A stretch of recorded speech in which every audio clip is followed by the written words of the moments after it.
We think we lost Dom. No, I'm right here. Oh yeah, Okay. we're good. We're going. We're good. Okay. Alrighty. Welcome back to Pathfinder 2000s, book 4. Yes, we'll say it. Pathfinder Strength of Thousands, book 4, Secrets of the Temple City. Yeah, we'll say it. We'll say it. Yeah, we'll say it. Yeah. We're not even getting. We're gonna get a cold open first, and then the title drops. Okay. No. We're in book 4 now. Oh shit. Shit. Because a lot of the stuff that's happening here they mentioned it at the beginning of book 4. The end game. Going back and finishing off your research. Okay, so welcome back. Let's figure out what your guys' factspiration question is for today. 6. What the heck? Whoa. The number of the beast.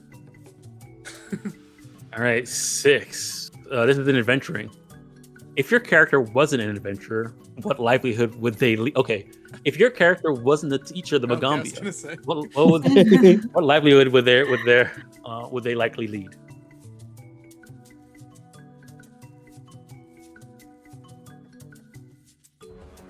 So feel free. So while you guys remain on that question, does anybody want to give us a recap of what happened last time? So what was that question? If you weren't a teacher, If your character wasn't, if your character wasn't the teacher, what livelihood would they lead? It's not adventuring. A life of crime. Oh no! He buried the gun in his base. In the strap. My body get the fucking switch. Tony stop being. My body pulls out a sledgehammer. My body enters this kind of god. Alright. Alrighty. Going once on the recap. I'm seeing only one roll in. Going twice. I can't beat it. Alright. Sold to Vanji. All right, I haven't done a recap in a very long time, but I feel like we're gonna make some research rolls, and I really don't want to fail them, so I want the next hero point. We started last session still engaged in combat with the man with the beautifully brimmed hat, Ajabal Kimon. Sorry, I was checking his name. I was gonna call him like Abel Kinnimon or something, and I was like, that's not right. Yeah, H.A. We kicked his ass. He definitely was kicking our ass, but once we got his shadow taken care of, we were able to just dispatch him with relative ease. After we beat him up, we cleared the bottom floor of the alehouse, making sure most everything was all set. No more traps were going to be triggered, and all the bad guys were cleared out.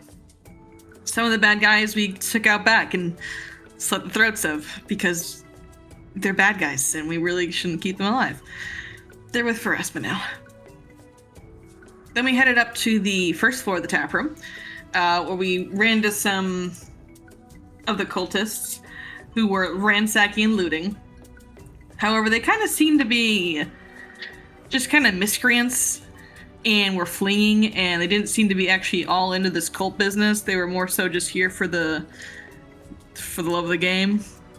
So we decided to just let them go, because they just seemed, they were just guys, and they weren't cackling evil cultists. So we let them go, that we have mercy sometimes. After we let them go, we joined the main fighting in the streets of Jula, going from the Claw all the way over to the boat, to the blacksmiths, and we crossed the bridge, fighting along the way and clearing out some of the cultists. We also took Archibal's hat, which we used as a kind of sign that he has been slain. And the day is ours. Viva la revolution. Hell yeah.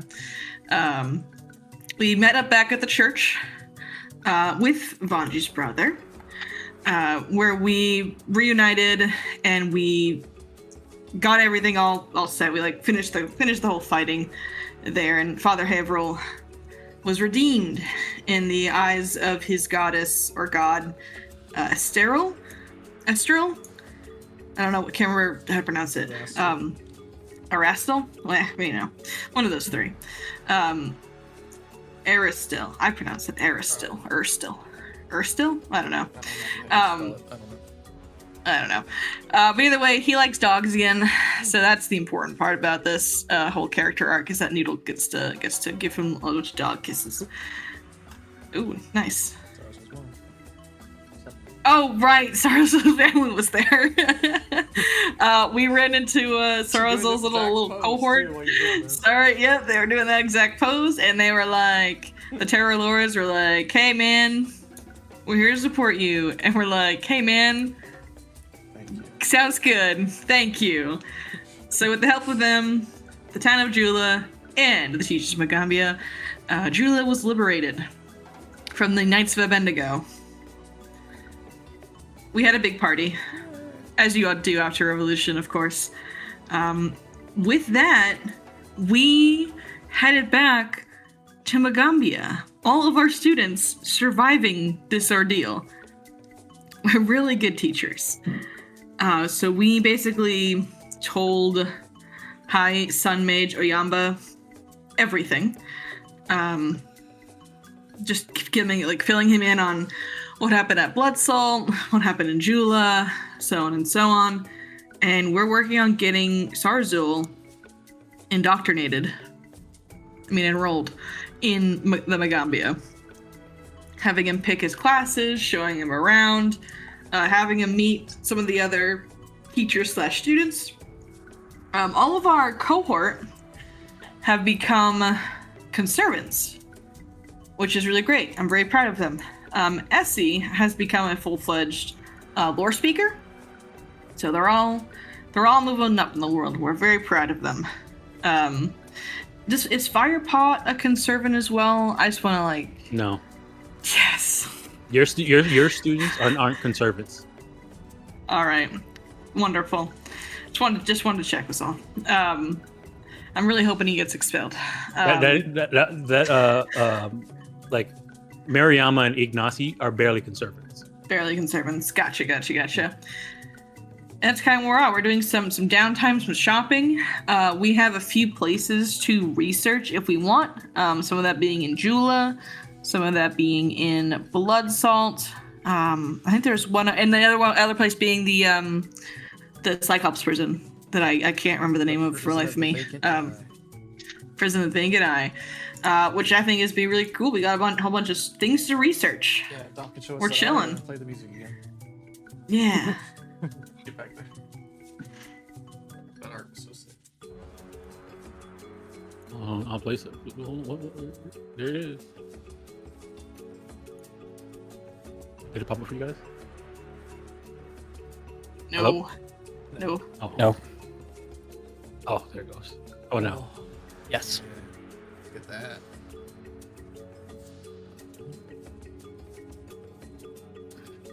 We need the prisoners. We're just on the bottom part there. We could just swam through the teeth. Well, not all the prisoners were there. Some of them. All right, awesome. Yeah, go ahead and take your third hero point and third hero card draw. Hell yeah. All right, does anybody want to answer this question? If your character wasn't a teacher at the Magaambya, what livelihood would they lead?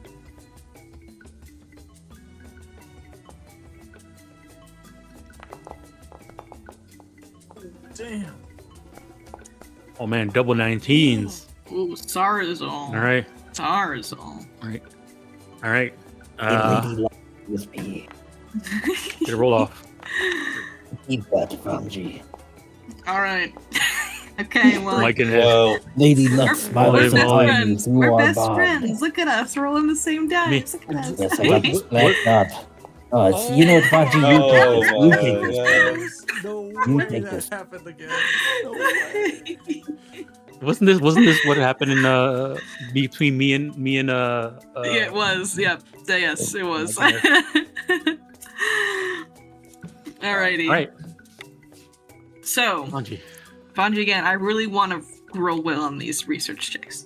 I'm so afraid. I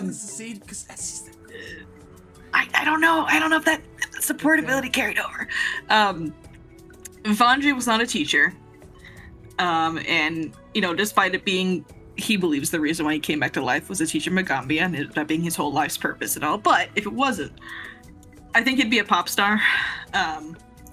Like he would go full on touring pop star around Galarian, just being a celebrity.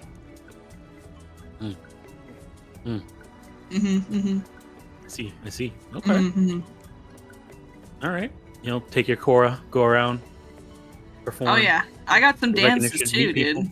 Yeah. Yeah, you know, throwing it back. You know, everything. I'm throwing it back.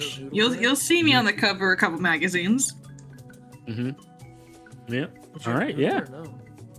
Oh, of course. Noodle would absolutely come with me. He's my manager. So of course, yeah.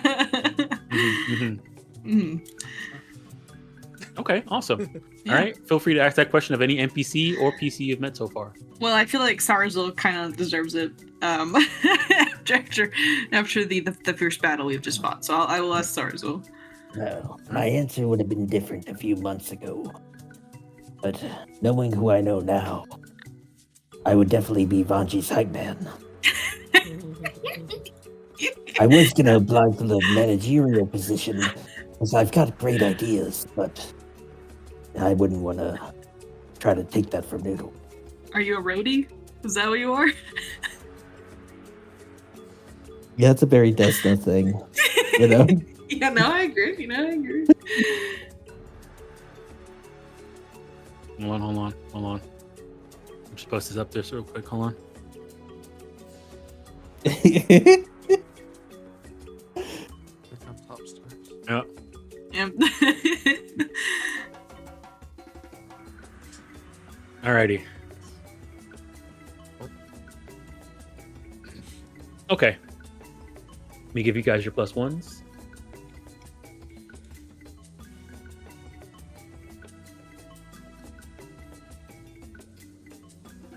Some Foundry stuff. I've turned on the summoning mod back on because they essentially fixed the whoops all wooden dolls issue. So wooden doubles issue. So we should be okay there. I haven't tested it since. Yeah. Okay. We'll find out. We'll find out at some point. Probably not this session. Maybe next session. All right. So let me see. Anything else that came up? I don't think so. I think that's about it. All right. So yes. So you guys over the course of the week, you guys asked you guys to like sort of dump all your stuff inside the your party stash so that we can sell it. I can sell it for you guys and then split the money. I just want to double check real quick because there might be some stuff you want to buy before you go and do your research. Maybe there's items you want to buy that increases your skill abilities or anything like that that you want to buy before you go on your research. So if we can, that money, I sold a bunch of stuff that's in there. There's some stuff that I guess it's been cleared out. Awesome. So if you guys are ready, I can go ahead and like do the split. If you want me to press the split button now. Hit the split button.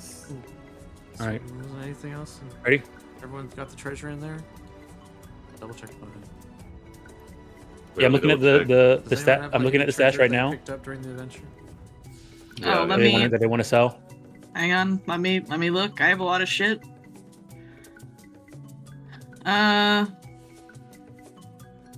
Okay, well I got a lot of things actually. I got this ladle. I got these bells. I got this mirror. Well, gosh, don't want to. You don't have to sell those. It seems like keepsakes. Your ladles. I got a river. That's not even worth anything. That's 0 gold pieces. Then I got like a platinum piece, but that's kind of weird. It's separate. And then I think that's it for me. I have notes and rubbings, but I'm gonna keep this. You had 0 platinum pieces. You used to have a platinum piece. Yeah, I don't know.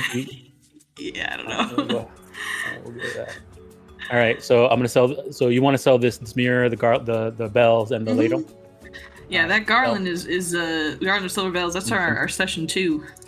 Yeah. It's time to let them go. We're teachers now. All right. Anything else for anybody? Nope, I'm good. Oh, hang on. All I'll right. sell this too. I'll sell that. I'll sell. Cause I'm gonna get a wand of that. I'll sell that because it's pathetic. And I'll sell that. I'm gonna sell these scrolls. Unfortunately, I don't really need them. I'll keep this spell magic one. When you were low on spells and we were in trouble. Yeah, and I appreciate what you've done for me. I appreciate what you've done for me, Dusty. I'm gonna no. sell these scrolls too. Yeah, rank 2 invisibility. Yeah. The spell magic's not good anymore. That's what I'm saying. Like, I feel like some of these kind of outlive their usefulness. All right. I have a plum. I'll plant my plums over there. Banana. There we go. All right, now I think I'm good. All right. Just wringing out those linked in the pockets. Yeah, I think that's everything for me now, for realsy. Oh, actually, Noodle has something in his inventory. 1 second. He has a striking +1 trident, which I don't think we need anymore. So I'll throw that in there. It's a +2 striking. Oh. Does anybody need any +2 runes? Well, actually, I'm gonna keep that. I think that might be a duplicate because that's what I put in the do not sell. I took the I +2 think we got rune. multiple of them. I know we definitely have multiple of them, but I'm thinking from the trident. If the trident was Agibal's trident, I think that's the one that was in there. Or it's a different one. Why? In Noodle's inventory, it's a +1 striking trident. When I put it into the party stash, it's a +2. Huh. Any hackers? That's fucking weird. Well, if you don't, You know why? Because you know why? It's because everything in Uh-huh. Noodle's inventory matches your hand wrap. Oh, so it's So okay.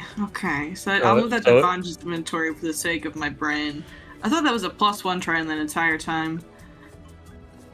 I'll throw it over to Vanji. Fighting forks that they accidentally picked up from. I didn't. No. They probably melted all those down to make something nice for the town. yeah, but if that's Agibal's, is that Agibal's? Because No, it's definitely not. Everybody else's was a fighting fork. I think the only person who would have had a +2 trident would have been Agibal. Yeah, I'm pretty sure that was his. Noodle has had that in his inventory for the past like 10 sessions. Okay. I just kind of left it in there because I was like, oh, it's just a regular Well, let me check +1 something. +1 trident. Where else could we have done a trident? I don't know. It's been in there though I for think a I while. know. Hold on. I know. Oh wait, do you where think you it might be ran. from the one? You've been carrying a +2. I've had I a didn't know it was. +1 I fucking didn't know room it this was a whole +2. time. I didn't know it was a +2. I always showed up as a +1. I thought everyone had a +1, so I was like, I'll sell it eventually. Just whatever. Let me check. Hold on. We can use +2s. No. So the trident that was on Brayhan Sajor, when she wields it, it becomes a +2 striking trident, but she does not have a +2 striking trident. She has like an ability that turns her Maybe that's where you go. whatever trident she holds. I think that might be what's confusing here. Okay. Should I delete the trident from life, or is it? Yeah, is it really a +2 trident? it would have been a regular trident, not a +2 striking trident. Okay. So yeah. I'm just gonna delete it then because it's a pathetic trident. Well, yeah, Okay. Tridents worth the gold. I mean, we can split that 5 ways, 2 silver, and Yeah, I'm just gonna delete the trident. Okay. Let me go ahead and sell this stuff. All right, where you at? Zokan, there you are.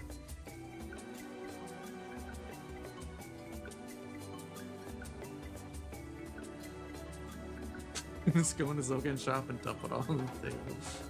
Like, I'll give you a good price. You don't want this potion of water breathing? You know what? I'm gonna take that back. I don't know why. Put that in there. You know, because then it's gonna come up, right? It's just a 2 gold potion. Oh, it's a. Okay, yeah. Good. Sell it as spell magic though. I don't think. Because every time I thought about using it, it's only rank 2, so it hasn't been super. All right. It's everything. I'm gonna hit the button now. Alrighty, here's the button. Distribute gold. Actually, make sure. Let me just check really quick the inventory, the party set, because I don't want to send gold to Afadi and Noodle when it should only send it to you guys. It's all right. You know, you can let them have it. That's okay. No, that's Afadi okay. gets a Hold on. nice car, a couple tattoos, a watch. True.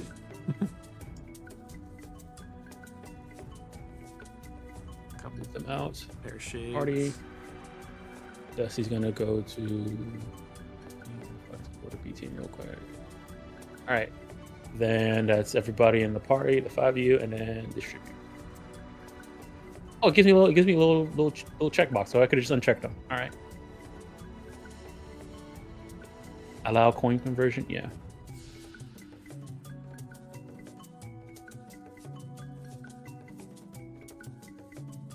All right. There you go. Wow. 156 Honey.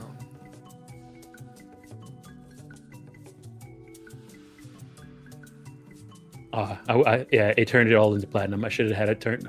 Oof. I guess it's okay. It's fine. It's That's self-settable. fine. So yeah, That in gold. you could man. what you could do now is if you just want to open up the so anything that you want to buy, you can just open up the compendium, and there's like a little button there to buy stuff, and you guys have access to buying any magic item up to level 13 or lower here in Nintambu. Nice.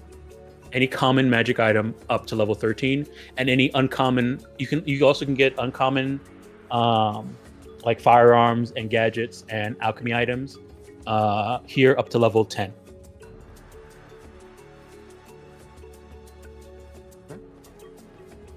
Yeah. Those are things that you can import from Alkastar and stuff like that.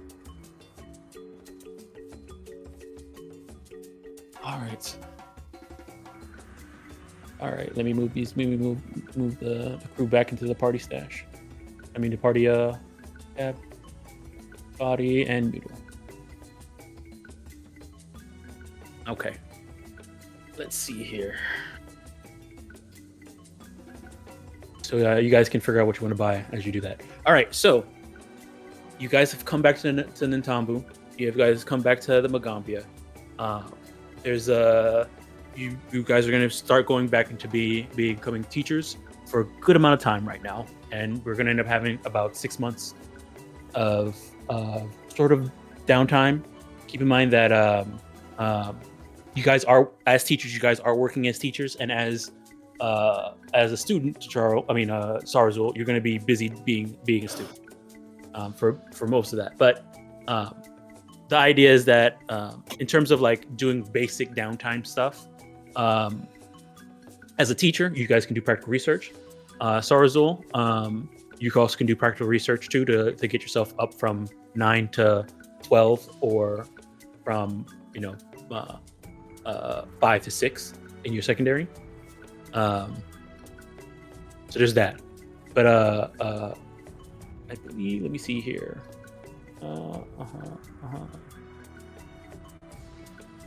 You guys can let me know sort of where do you want to focus on for this next 6 months in terms of research, and if there's any personal things that you guys want to take care of.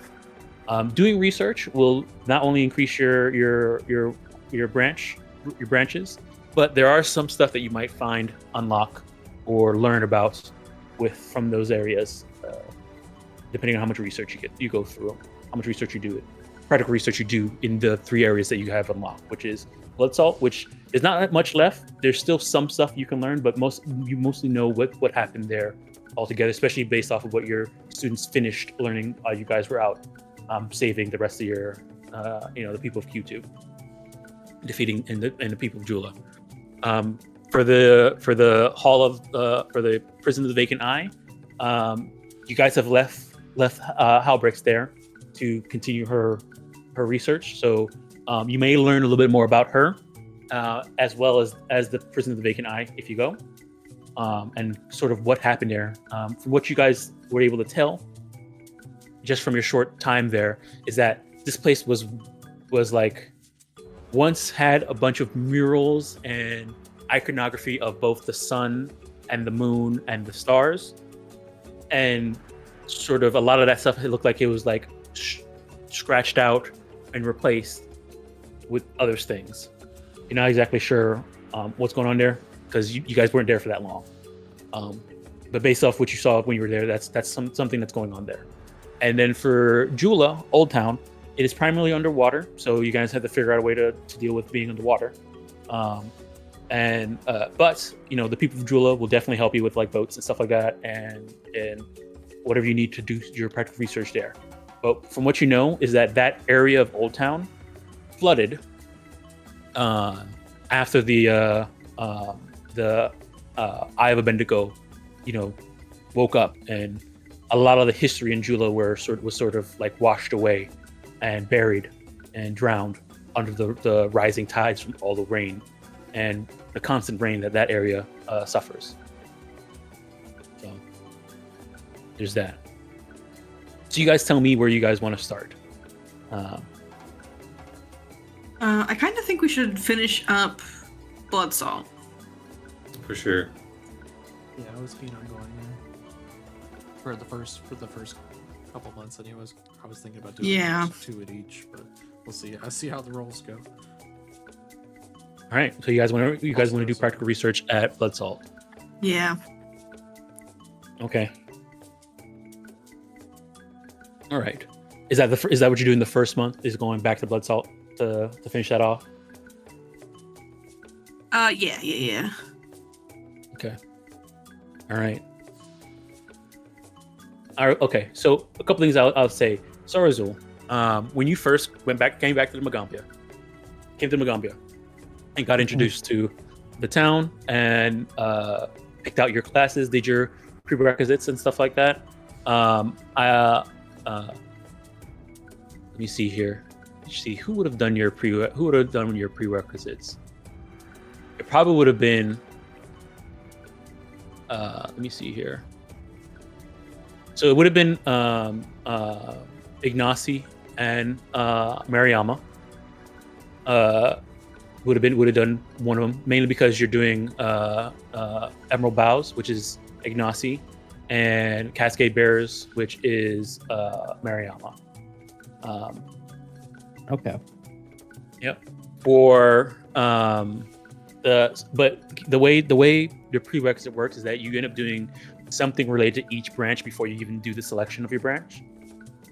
For the most part, when Mariama and Ignacy come to you for your first task, a lot of times for the most part they don't really give you too much of a task because they've seen what you can do based off of meeting you the first time and what you guys did at Bloodsalt and stuff like that, and the research that you helped them there.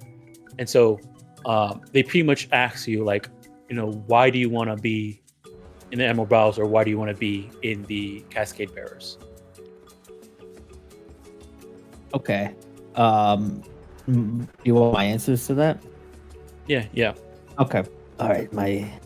So I want to be in the Emerald Boughs because I like talking with people, and I want them to share my ideas and come to an agreement with me, and I want to be able to persuade them to do that, and you guys are good at that.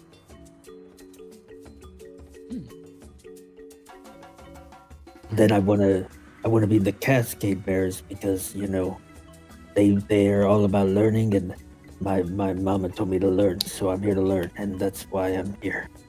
So it seemed like a natural fit. Okay.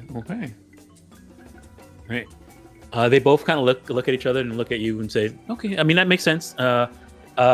Ignacy says that one of the things that I think you exemplify well for the Emerald Boughs is that we emphasize camaraderie and sort of a sense of community. And you being a former, Terror Lord, that's there's already a sense of community there, and being able to come to the school here and sort of learn, looking at Mariama and speaking about the Cascade Bear, about how we do things here and how we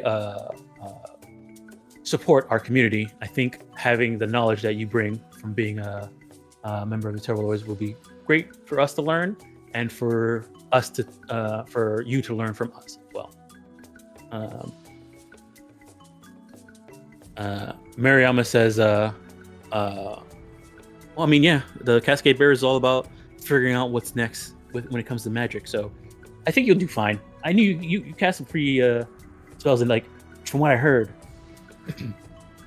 from someone is that you like glow sometimes. That's a little personal, but yes, it's a gift from my lady. Is that something I can we maybe can you show us sometime? Are we like in a private room? No, this is at the front of the dorms. The dorms. Oh, I don't know if I ever showed you the dorm, okay, but it's like an outdoor area. It's like a open forum. Yeah, I can show you, Miriam. I trust you.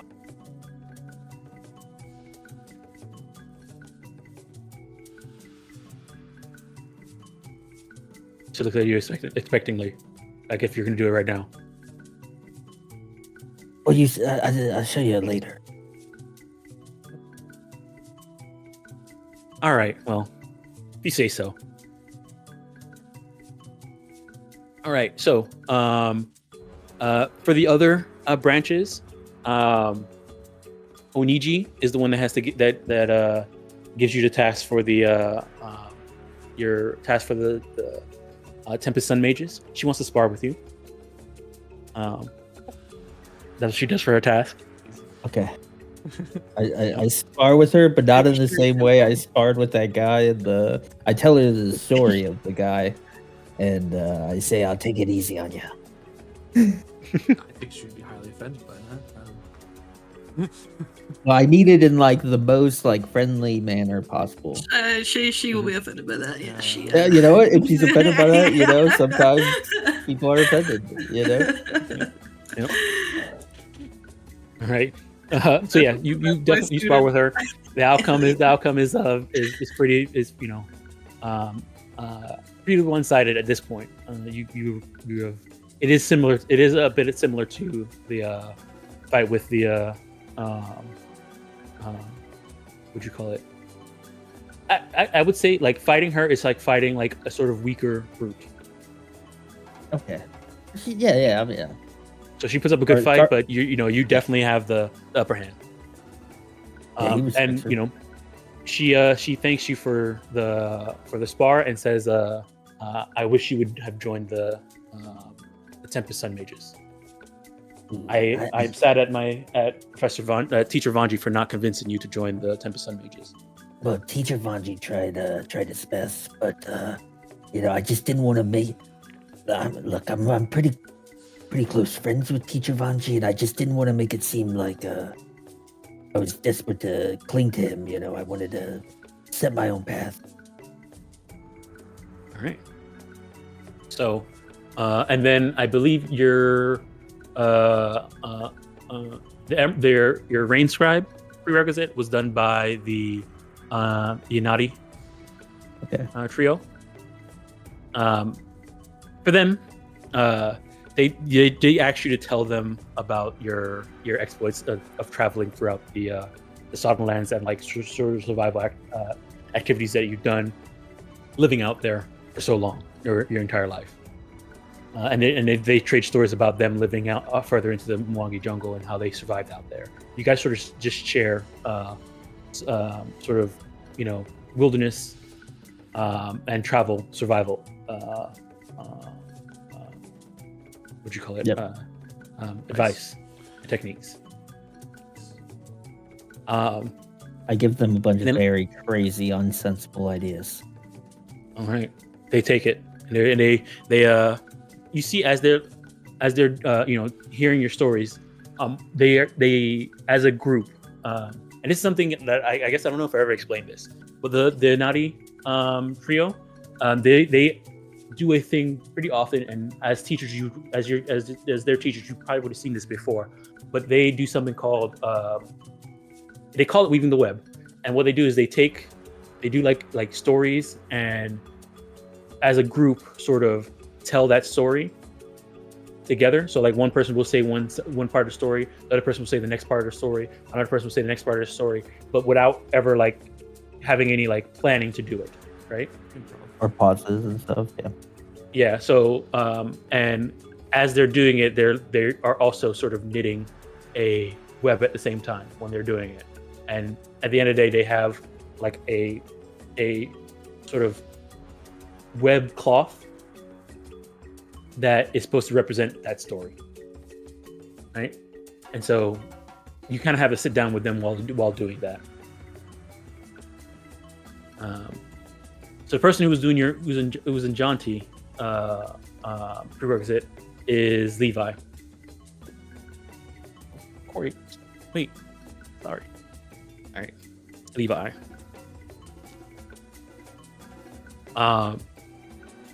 And for him,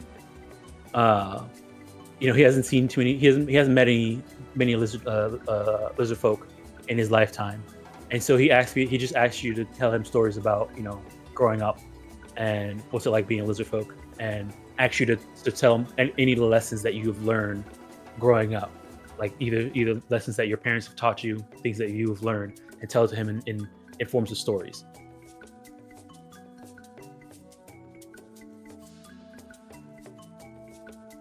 If you want to have an anecdote of Saraszul's childhood, you can do that too if you want. Yeah, I tell him of Saraszul constantly sneaking away to sleep under the stars and to find a nice hot rock. Okay, yeah. Great. So, I mean, after your prerequisites, that's when you finally get your class, and you also you get your mask. At the end of your ceremony, you become a full-fledged attendant.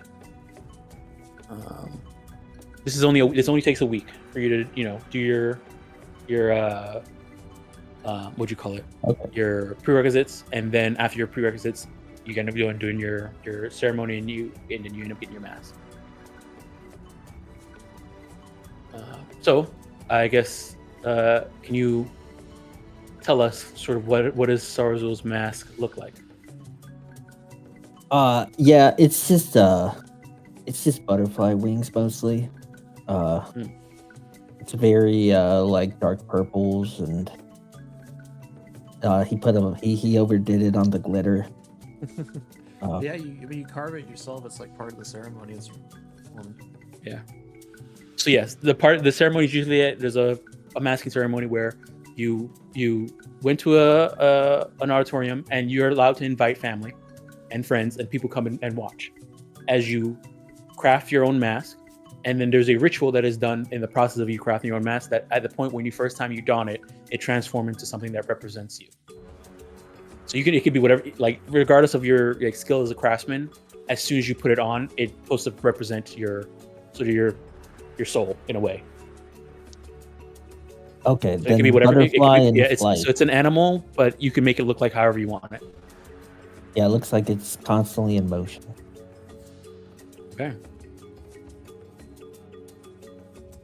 A butterfly in motion. That's what it looks like. All right, awesome. All right. So now, after you've gotten your mask and you went through your prerequisites, and now you're full-fledged students, there's going to be some time when you're working, being a student. At that time, the rest of the group, you guys are going to Bloodsalt, right? Okay. Oh, well, you forgot the tradition. Saraszul needs to mention these from the Magaambya to just a random NPC and then get into a fight. Magaambya. Magaambya, and they pull out guns and shoot you. Many such cases. Here's some. Very cool. I'll put one of these down because there's some students that also have butterfly masks. Yeah, wasn't one of our friends had a butterfly mask? Maybe not. Yeah, I don't But remember. Mariama also has a butterfly. Yeah, that was it. Mariama. Air of luck. Mariama's mask is also butterfly. Nice. Hers is yellow and black though. It's a monarch butterfly. I ensure her I wasn't trying to copy her. She doesn't believe you. She tries to invite you to her cult. Come on, I mean, Saraszul. I think I'll join the cult. I mean, as long as it's not doing bad culty stuff. No, I don't think so. That you guys know of. You don't know what she has me do. All right. Oh wait, together. Bonji's in the cult? The dorm. Yep, Bonji's in the cult as well. Oh yeah, I'll join the cult. It's gotta be a good cult. Incredible. All right. He has been trying to leave this cult, but every time he's like, "Can I leave the cult?" Miriam's like, "No." Okay. All right, I'm really poor now. I can't give out money anymore. What'd you buy? I bought a lot of stuff. I had a lot of money, so I kind of just let's just say that after building an 11th level character, I've discovered how to use magic items effectively. So I kind of know how it all works now. So Awesome. All right. Noodle is So- decked out. He's a murder machine now. Oh yeah. Uh-huh. Perfect. I think we had You gave him, we got him another collar. No, he got a greater striking rune. How'd you get anything else? I bought a greater striker rune. I ran out of money. I had a lot of money. I think I had 4.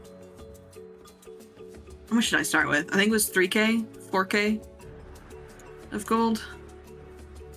I don't know. Now I only have 20. So then I got 2 wands and I got some property runes. Did you? Because we still had that +2 rune in the stash that I put in the Yes. stash, so you grabbed that.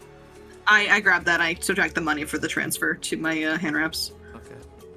I'm gonna delete it now. Oh, not that one. I had my own. That's what I meant. That's why I saved it. Oh, sorry. No, I had a +2 weapon in my inventory. Okay. So real quick, all of our our strikers all have +2 weapons, right? Yes, I have 1 +2. Do you want a second one? It could be useful, yes. Do you need a second one? I mean, Depends if you want like the short bow or the throwing knife to have it. I get a ranged option, yeah. Anyway, sorry to interrupt. Go ahead. Yeah, that's fine. It's fine. Okay. So, you guys had to do your shopping, get yourself situated, and you head back out to Bloodsalt to finish up your research. Okay. Oh, yeah. Do we pick our mask powers, or would you want to wait for that? There's gonna be a moment when it happens. Okay, I'll okay, let you okay, guys okay. know. Okay. But have the idea, have it picked out. Yeah. Oh, I do. Oh yeah.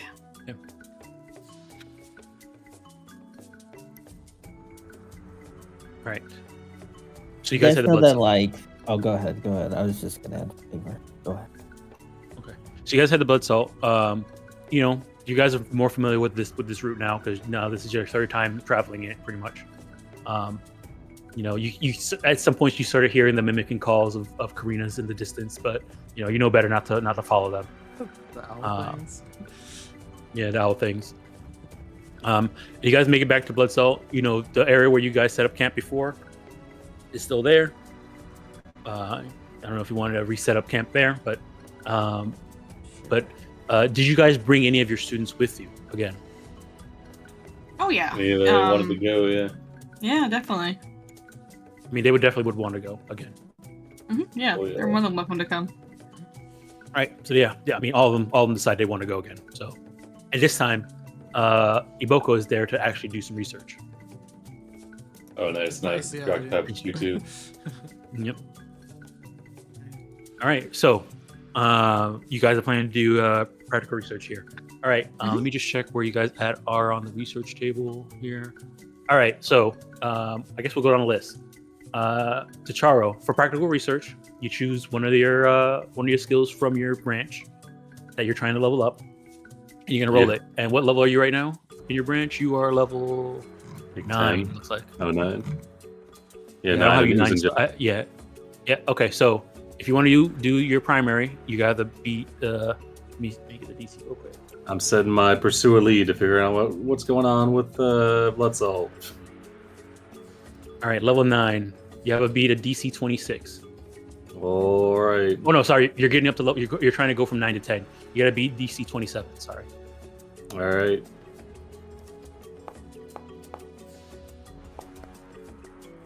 Roll blind. Oh, my bad. Let me review. A 30. All right, that's a success. You're up to 10 now. Huge. All right. We figure out what's going on with Bloodsalt in the first month. Just from you? Not yet. Okay. How do you want to do this? Do you want me to do all my stuff at once, or We'll go down the like line. a month at a time? All right. Send it. All right, Australia. Oh, you're rolling nature? You're currently level 8. Correct. In your primary. You're trying to level your primary or your secondary. Primary. All right. So your DC is 26. Are you using nature? Yes. All right, that's a success. You're at 9.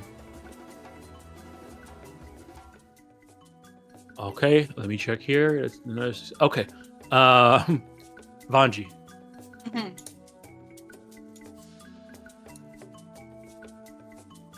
You're Vanji away from the terracotta statues that broke last time. The dominoes. We finally got them all That's a stood good back question. That's a good question. If I steal Essie and have her come to Bloodsalt, do I get her student benefit? Well, if we're Listen, doing I got student benefits, hold fucking on, run one. back. I got fucking one. Let me check something real quick. Shockingly, no one wants to be a child soldier at the Magaambya. Why not? Okay. Cowards, all of them. It is her thing It's like specifically going to like art study school. action. You're trying to get him to Damn it, enlist. okay. Not practical research. Alrighty, that's okay. Okay, I could do it without her. I could do it without her. Are you banking on that? Okay. I was really thinking all that. Okay. Tempest Sun Mage. Let me remember what you are. What is your abilities? You are Intimidation and Performance. I forgot their performance. Alright. For some fucking reason. All the way. I literally will dance. Yeah. That's why I have a Master in Performance. I forgot. Because my freaking branch. Alrighty.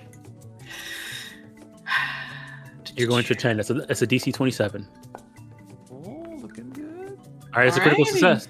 Hell yeah. So actually, you jump up to 11. Hell yeah. Bonji, man. Bonji all the time. Every single time. Just can't help it. Push you moving. know? Yeah. All right. And then Dusty. Yeah. Probably have a follow up to doing stuff in Bloodsalt. At this rate, you guys are definitely going to learn up everything you need to learn about Bloodsalt in the first month. Okay, cool. You're going to complete it. All right, yeah, I'm gonna do nature, then do the primary.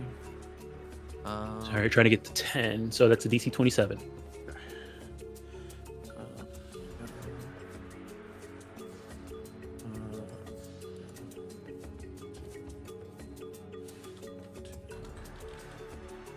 Figure out how to add this normally.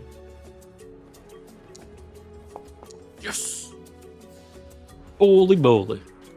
That is a critical success. You're jumping up to 11. Oh, yeah. All right.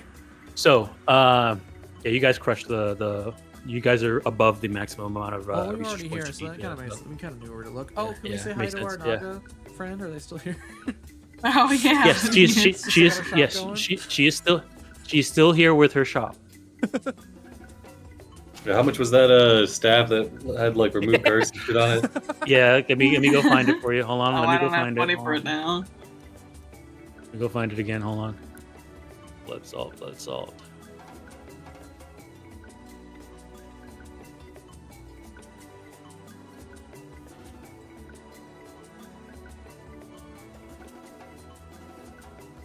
Remember that deal when like as long as you don't mess, don't mess with their students. Students will help out. Water. Find out from them what they brought. All right. It was a Staff of Providence, greater, and it was worth 900 gold. Staff of Providence Greater. Okay, I'll just look that up. I might buy that though. If we're in the area. Yeah. She also had a Singing Muse and a Warcaller's Chime of Refuge.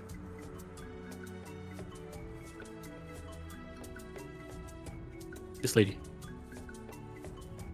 I think we might have sold him that chime. That sounds like a chime bunch. I think you guys might have traded the chime for something. Yeah, sold the chime. The vase, yeah. Yeah, for the vase. Yep. All right. Where was I now? Okay, yeah. All right. So everybody. Okay, you guys finished going through Bloodsalt, and what you do learn here is that all the stuff that you knew before is a society of sort of dragon worshipping and sort of dragon adjacent people. They what you call it, took care of a lot of they had each sort of section of the city was sort of dedicated to a different type of dragon, and in that thing they would have sort of hatcheries where there would be a dragon that is selected to watch over this hatchery for a decent amount of time, and it usually was always a young dragon was selected to watch over this hatchery.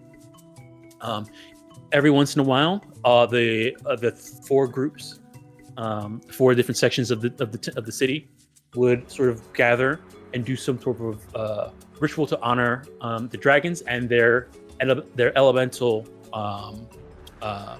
sort of connections. And this thing would happen every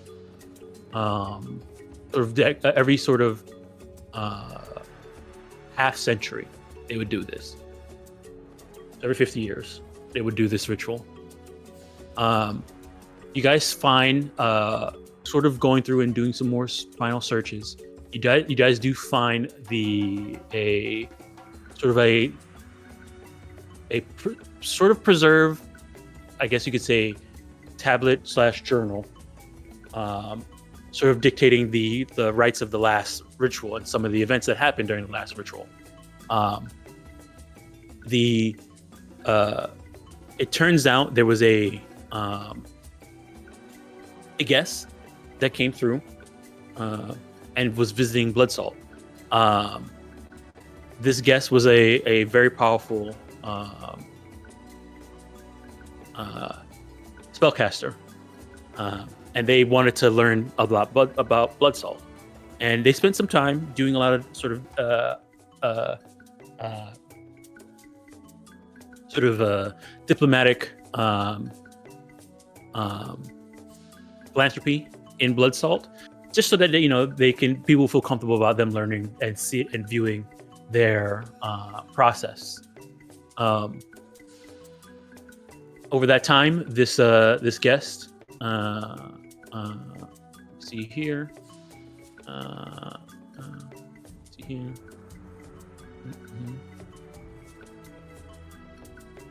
Who they call Koba. That was his name, Koba. Notes. Came through. Huh? I'm getting my notes. I'm sorry. Go ahead. Yeah, Koba. This person came through and was very fascinated about their traditions and things like that, and he wanted to participate in their ritual, since it was happening once every 50 years, and they wanted to participate. And so there was a lot of contention about whether they should be allowed to participate or not. But eventually, people conceded that yes, they should, they can, and we would like them to be here because they've done a lot of help. They did a lot of helping around Bloodsalt. And from what you gathered is that this person participated in the last ritual. You don't see anything that happened after that. There's no like sort of things about there. What? But based off of the what you've seen, you guys can probably measure that something went wrong with this ritual. Yeah. This ritual was to in order to honor the 4 dragons, and also usually they will usually use this time to select the next ones to be the ones to guard the hatchery. But something went wrong with the ritual this time when the guest was there. Yeah. So is there like a writing tablet that just trails off saying No. The tablet just talks about having a guest and them like being part of the ritual. Okay. Yeah. Okay. I will say the location. You did find some interesting an item in the area where you found this tablet, where this information was posed. See here.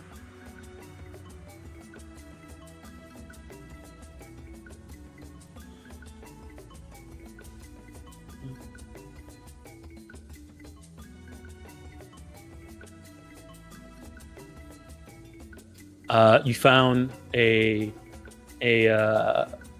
looks like sort of a silvered sort of star-shaped compass, but you notice that it's silver like compass, but the points that point towards the north, south, east, west sort of marker on it look like broken dragon claws.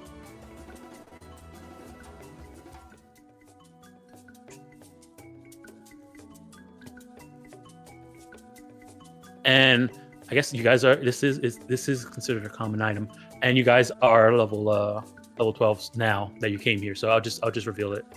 Let me put it in the chat.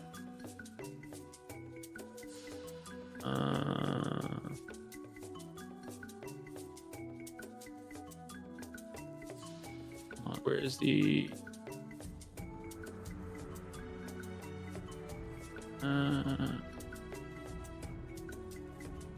I need to pop out the chat for this. This thing.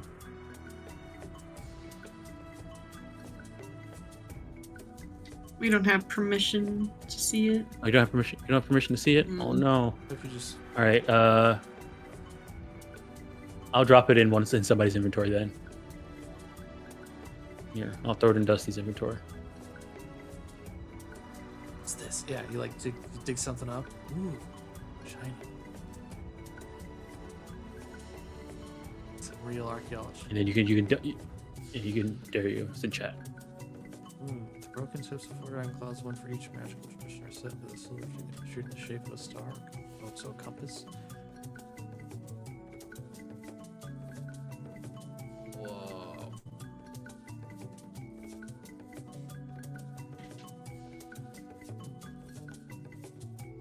Oh, I know what this is. It's a spell heart. Oh, so you can put this on your armor, or you can put it on your weapon. Oh, I love spell hearts. They're so cool. So you cast gouging claw or summon dragon Ooh. once per day. Once per day. I mean, maybe if we had maybe a kobold in the party, this would be pretty thematic for them. I mean, I mean, Saraszul likes stars and compasses. Oh my god, Dusty, it summons a dragon. Put it on your shit, dude. I already summon animals. What if they get jealous? They better be. It's a goddamn dragon.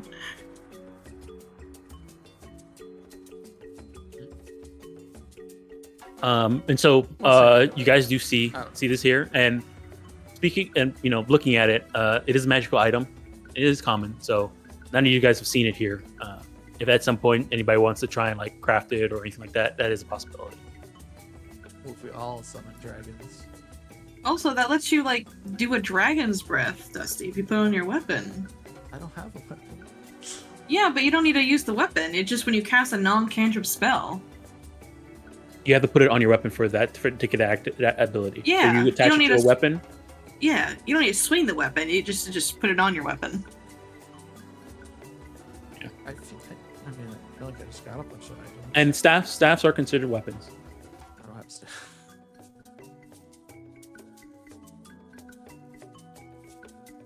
All right. If you put on your armor, you get resistance to fire, force, mental, and spirit for a whole minute. I mean, that seems pretty good. I don't know. I think feel the like cone thing was way better. 66 damage to all creatures in this 30-foot cone. I mean, I already do AoEs and stuff.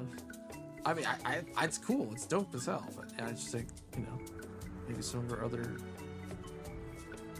non-spellcasters would want something like this. I don't know what you're talking about, Dusty. I'm a wizard now. Yeah, exactly. Yeah, only this. I guess at this point, there's no non-spellcasters in this party. True. All right. But also, if you catch So, gouging claw, like, I don't want to be up there in front of people trying to claw them. Go get him. Obviously. Alrighty. So, I mean, So this honestly, is guys, definitely there's of this place, right? yes, Like it came from here. Like it's not like. yes. Oh, okay. It's dope as hell. It's like when we fought the. Looking at the claws, dragons. is looking at the claws is definitely an adamantine dragon claw, a brine dragon claw, a magma dragon claw, and a cloud dragon claw. We put it on Noodle and let Noodle breathe a super breath Noodle, weapon. Noodle can't use items. That sucks. Look, Let I mean, Noodle I think do it's a great item. I would take it if no one else wants it. I mean, I also would take it. It just feels very thematic for Dusty since we found it in his home, Well, where so he used to I thought- live near well, I here. used to live near. I didn't live here. I think this would be very good for Saraszul. Summon a dragon, have that go fight a thing, and then you go fight something else. And you get all these resistances because you're already giving us resistance to like stuff. So like, I mean, What kind of action is it to activate it? you have to cast the spell, and then you get the benefit. I think. And then so if it's Oh, on I your- see. so After if you it's on cast a your armor, you non-cancer get- spell. Yeah, so you have to cast the summon dragon, Mm. and then you get that benefit for a minute, or you get the. You can use. Oh, this would actually be better on a full caster because you have to expend spell slots to like get all the think abilities to work. No, focus no, spells it lets you work. cast it Or itself. focus points. If focus spells would work. Yeah. So as long as it's not a non-cancer non-cancer. spell, yeah. No. So the Yeah, only way you get the non-cantrip benefit, spell by- you have to cast the spell that the spell heart casts, which is summon dragon. You have to activate don't the think- spell to summon dragon. But you don't need to like. Let's say, for example, you have two hands on a weapon. Yeah. You don't need to like take a hand off, right? To Since cast a it's just spell? on No. it. No, or in fact. Also, You I'm activate- talking about the ability for the armor and the weapon, not the summon the dragon part. I'm talking about the armor weapon is you need to cast a spell that's a non-cantrip spell to get that benefit. I don't think that Yeah. means No, you but can it's So it cast not says, special not by, it spell. says activating by the spell. activating this spindle. Activating this. Oh, fucking commas. There's no comma. Exactly. Yeah, I guess if there was a comma, I don't know why the comma would. It would be the same thing if there was a Even if, comma. like, you get the dragon, and then you get those resistances for a whole minute. Like, I feel like that'd be really good on Star. He's always protecting us, right? Because you can't use your reaction for yourself, right? No. Like hell yeah. Alright, let's just hang on to it and move on. Let's figure work it out later. Hopefully we don't. Yeah, I mean, it's a talisman, so you can attach it to something and then take it off and then put it on and take it off and put it on, depending on who would benefit from it the most at the time. Yeah. It's pretty dang cool though. Yeah, then like Saraszul would run in there, cast Gouging Claw, get a bleed on there, and then start swinging away, get a dot going. What level is that summon dragon cast at? That's also gonna matter. Fifth. Fifth? Is it stuck at fifth? I believe so. That's tough. I mean, it's of our level. I mean, it should be good for, at least a little Yeah, bit. yeah. I just, summon spells how they are. Summon, You know. dragon. At 5th rank, it's 5th level 5. Look, Yeah, Dusty, Bonzi's trying to keep me down, so when he gets fired as a teacher, he'll still have me to hype him up on the road. But Whoa. you're fucking roadie. Set up the set up for the torque. Hell yeah. That's my bodyguard, he keeps the fans away. Well, I think definitely while I'm here, I definitely do want to go visit the kobolds again, so we had to leave pretty quickly. Let them know everyone's okay and that we're not going to have to worry about the knights hanging around here in the Sodden lands anymore. All right, awesome. Probably hang out, visit them for a good few days.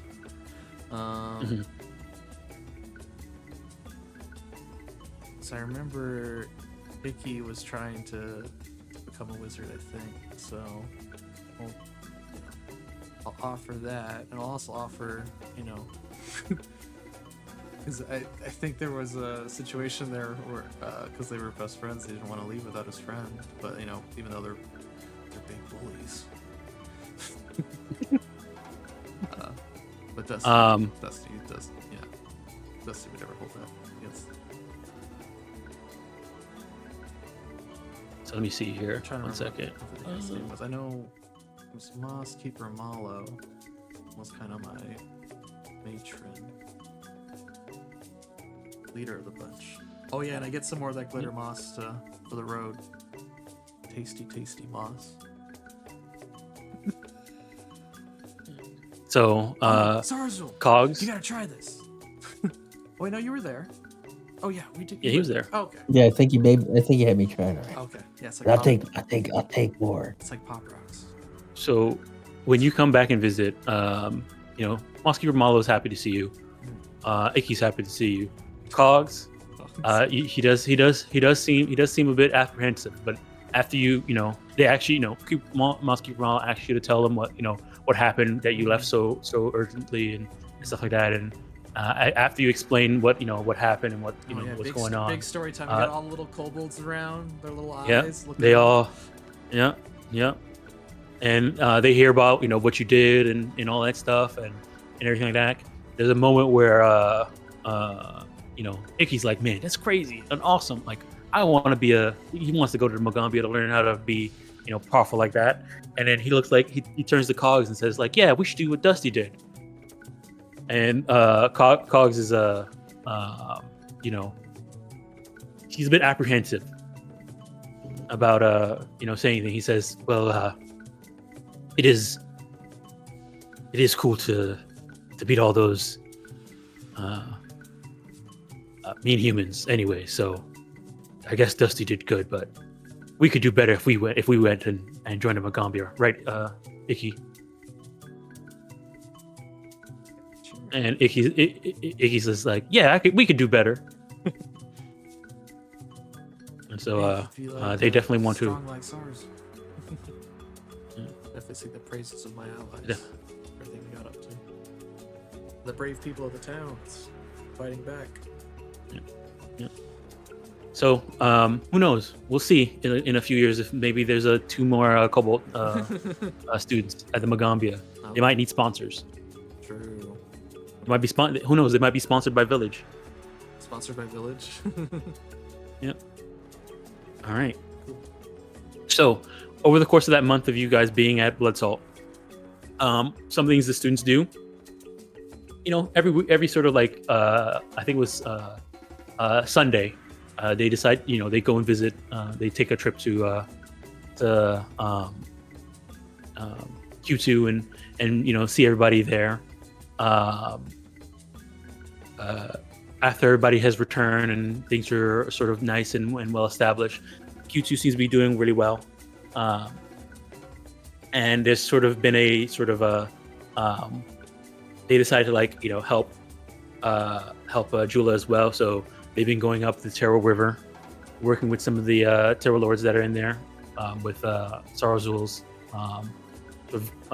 group, mom's group, to one, search for any more knights that seem to be hiding out in the Magaambya Plains and the Sodden lands, as well as provide trade between Jula and Kiutu, and then even going further down to the shackles. So there seems like you guys have done a really good job helping out both Kiutu and Jula, and they seem to be trying to make it work, and recover from what they've gone through. And every time they see you, they are giving you guys praise and thanks for what you guys have done. Did Abeo get back to Q2? Is that where he's His wife?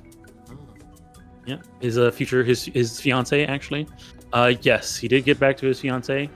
The rest of the group there, some people that you saved along the way that weren't from Q2, are sort of staying in Q2 for now, and helping and getting themselves back together until some of them are trying to make their way back to Kokutan, where they're from, and what is it, Jala? Hold on, where's the other one? Not Jula. It's Jala. That's the name of the city. It's further up north. Jaha. There it is. Get back to Jaha, stuff like that. But for the most part, everybody seems to be doing pretty well.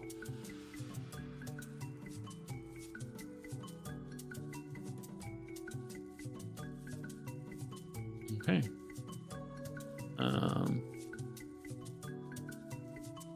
But that it's. From? Where's who? Where's Oyo? Moyo from? Moyo? He was from Jula. He was from Jula? And Golly was from Jula. Yeah, he was from Jula. Where's Fena? Golly Moho Efema is actually a merchant that travels around the Mwangi Expanse as a caravan trader. And you actually see her trying to get her caravan back set up, and she's also being very instrumental in helping get Jula and Q2 back together by doing runs through there. Her and her guards have finally got another cart, and they've been doing what they like to do best, trade. Ulubara is getting a little bit older, and Jula seems to be doing really well. Jula and not Jula, Q2 seems to be doing really well.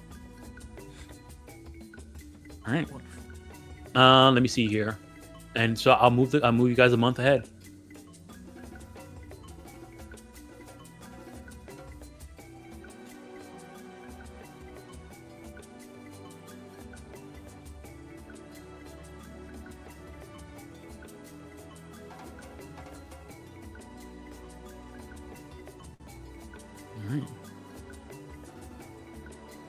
All those other things. You also guys get when you guys finish at Bloodsalt, do you guys go back to the Ntambu and fill them, go back to Magaambya and fill them with what happened before we move on to the next place you want to go to, or no? You're going straight there. Yeah, I thought we'd go back and forth. We give them an update. Yeah, that works. Yeah, we drop off the students. Okay. Done with Got a Bloodsalt. resupply. Yeah. Yeah. Yeah. Like, Alright, so you stop by. Different students might be interested. Check my mail. In topics. All right. Do you also get your stipend? Oh. Oh hell yeah! Let's go. What is that? 8 gold. 8 gold. 8 gold. Hell Jeez. yeah. That's why we've been so down bad for money. We haven't been getting the stipend. Wait, how long were we gone for? I mean, it's good. It's unpaid labor. Yeah, no. Saved the whole city. Was that Saraszul's first stipend?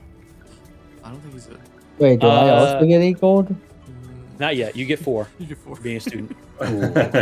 You're You get it for Yeah, all no, the you- experiments, and then you see Zokan taps like a sign with student experiments. Student. I make sure to tell the other students not to let Vanji, not to lend any of their money to teacher Vanji because he'll just give it away to some vagrant vagabond. Whoa. All right. So, Corey, stop headbutting the mic. All right.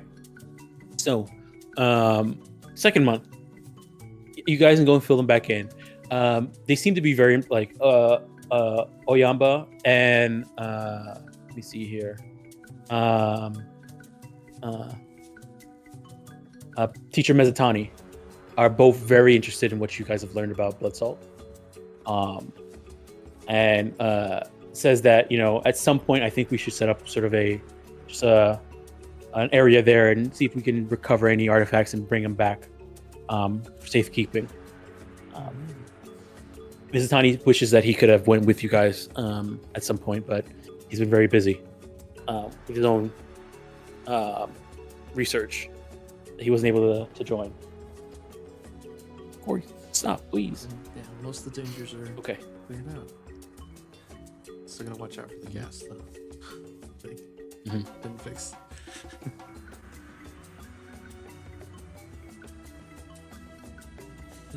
All right. I want to be like, oh, you mean an artifact like this, and show up the thing we just found, but you can keep that for the question. Yeah. Or the tablet that you guys found before with yeah. talked about it and stuff like that. Ask the what? Maybe ask librarian. We need to do some librarians to find out more about this rogue character, if that is his real name.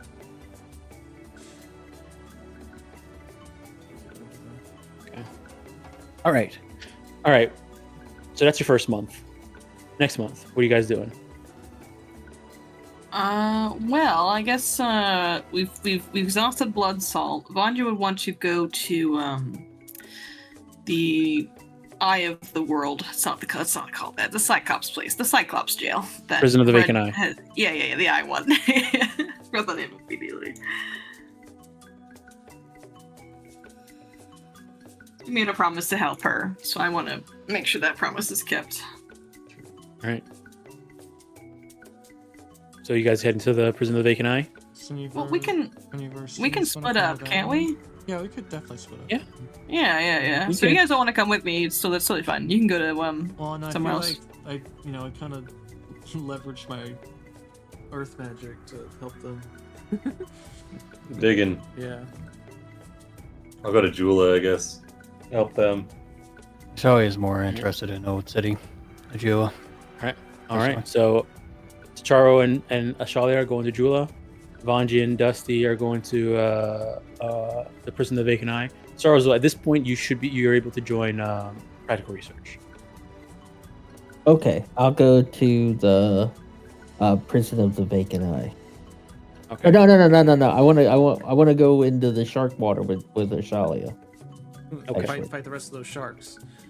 I was gonna All go right. with Vanji because it felt like the natural thing to do, but then Ashalia was like, maybe I'll find some sharks down there. I'm coming. Hit him with the sharks. Okay.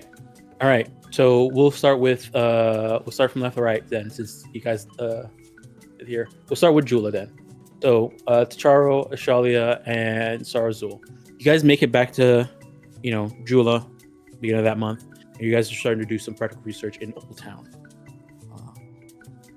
Most of it seems to be underwater, but with Ashalia here, Saraszul with his long breath holding, and Tacharo with his alchemy and magic, you guys would have no problem spending some time doing research down there. So just figure out where you guys are at. So let me see here. What's up? All right. So we'll start off with Tacharo. You're doing primary or secondary? Yep. I'll do primary. All right. Going to level 11. Yep. DC's 28. All right. I'm gonna set our task to figure out what's going on at Old Town Jula. Ready to check. No, it's-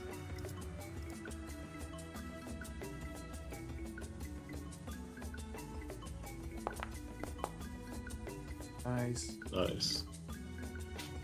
All right. That's definitely a crit. So That puts you up to level 12. Hell yeah. Yeah, he'd probably switch his daily preps.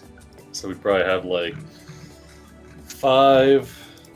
I think I could have 5 of these Sea Touch, which gives swim speed and underwater breathing for an hour, and then that's what he'd be doing. Then I could switch all his spells to water breathing. Yep. So I mean, I know. With you guys, all 3 of you have the tools to deal with being underwater for a while. I thought he has a snorkel. Actually, if I upcast water breathing, damn. If I upcast water breathing just to 4th, that gives us one 4th level casting that lasts until our next daily preps. So like we're good with 1 4th level spell. Yep. And then they can already breathe underwater. I thought he has a snorkel. All right. Yeah, he's already. He doesn't have a mouth, dude. Don't worry. How can he drown? All right, Shalia. Also be doing primary. Mm-hmm. I guess. You jumped up to 10, so this will be 27. Oh, they're slowly getting harder. Nice. That's a critical success. So you go up to 11.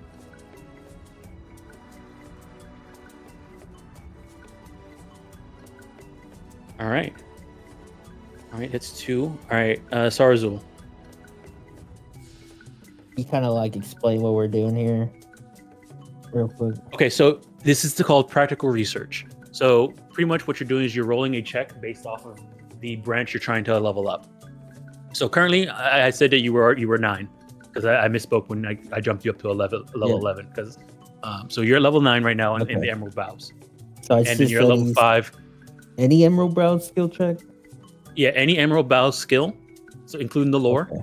So if you go to the Emerald Bows, let's look at what their skills are. Yeah, I think it's gonna be diplomacy. I get to ask this question: is it steeped in history? This one is not, because steeped in history is mainly for Magaambya. So in this case, it's not steeped in history.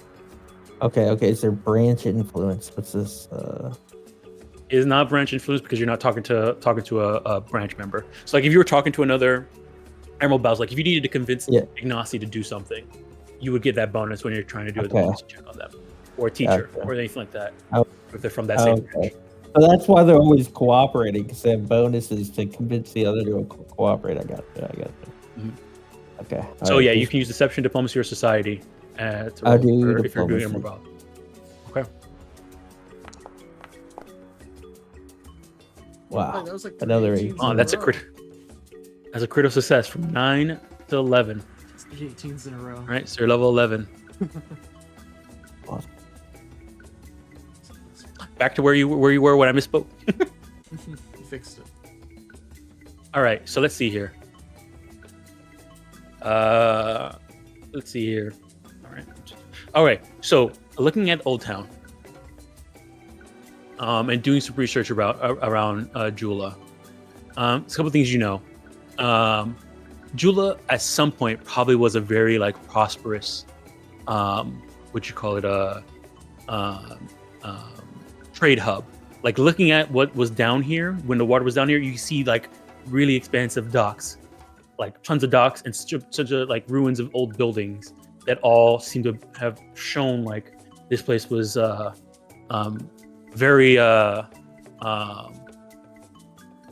wealthy. Like compared to the docks that are currently there, looking at the docks that are down there, it's you can tell that there was a definite loss when the Eye of Abendigo opened up and this place flooded. Let me see here. Let me see here.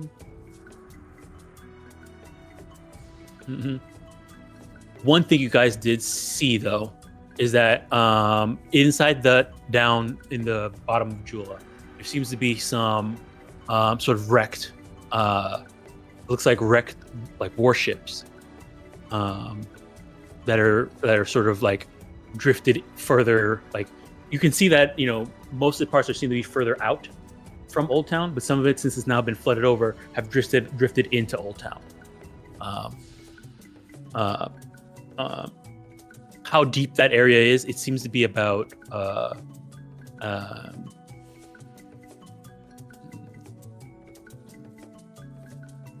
about 200 feet deep, just to get down to where the dock was before. There's a lot of water. There was a lot of rain that filled up this area.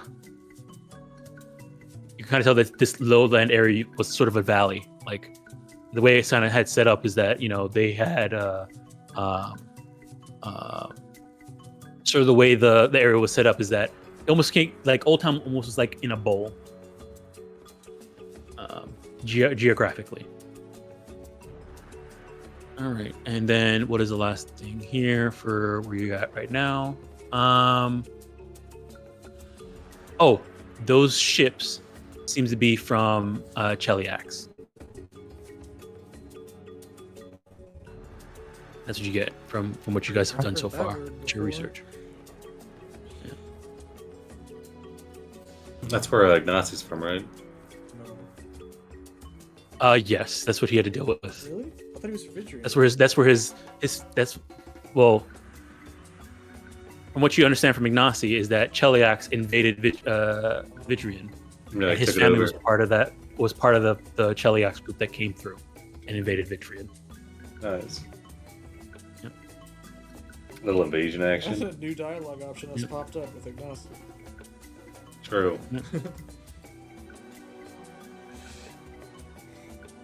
All right. So that's what you guys learn in your first month of research there, dealing with diving under there, doing surveys, and just getting the lay of the land in Old Town. All right, going to the prison of the Vacant Eye. Dusty and Vanji. So start off with Vanji. Alrighty. Are you doing primary, secondary? I can get my primary up to 12, right? Yep, you can get up to 12 or 12 starred. 12 starred. What's my secondary at right now? Your secondary is at 4. Yikes. And that can go up to 6. Yeah. I will do my secondary. All right. So you're trying to get to level 5. This is a DC 20. Okay. Oh, that's easy. Yep. All right, that is a critical success. What does starred mean? Starred means that your thing cannot go past your current level. But if you were to say you had to get you're level 12 and you crit on your next thing, instead of it just being say you're currently level 11 and you roll the check and you crit. Critting usually makes it go by 2. Well, to make sure that doesn't go to waste, it would go up to 12 and then be starred. And star means that as soon as you hit level 13, your branch upgrades to level 13 without having you find an opportunity to practical research. Oh, cool. Yep. You only can ever have it starred once. So if you're 12 starred, there's no point in working on your primary anymore because you can't get Yeah, I got you. But when you get to 13, you can go up to 13 starred. As soon as you get that level 13, yes. Okay. As soon as you hit level 13, you go up to level 13, but you won't go up to level 13 starred. Yeah, but you can do it 13. again and get starred again. Yes. Yeah. Yep. Yeah, you can think about a star as just a banked level. Gotcha. Okay. All right. So yeah, this pushes you up, Bonji, to level 6, which is your maximum for your secondary. Alrighty. Do I get anything fun for hitting level 5 and 6?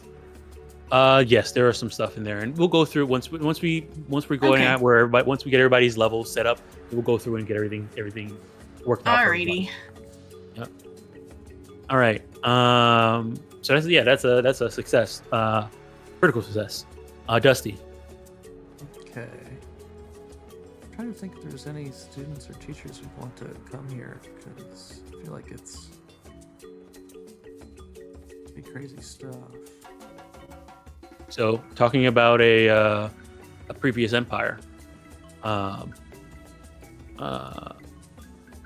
student-wise, if you like mentioning it, and any of your students right here, down here, would want to go there. Sure. Well, now that it's safe, you know. Oniji would definitely want to go. Okay. Solozi and Fardrick would want to go. Iboko, she's not, she doesn't necessarily, she's seen enough that place. She doesn't need to see the prison. Yeah. I mean, she was there when you guys found her. Yeah, exactly. So she's seen enough of that place. Yeah.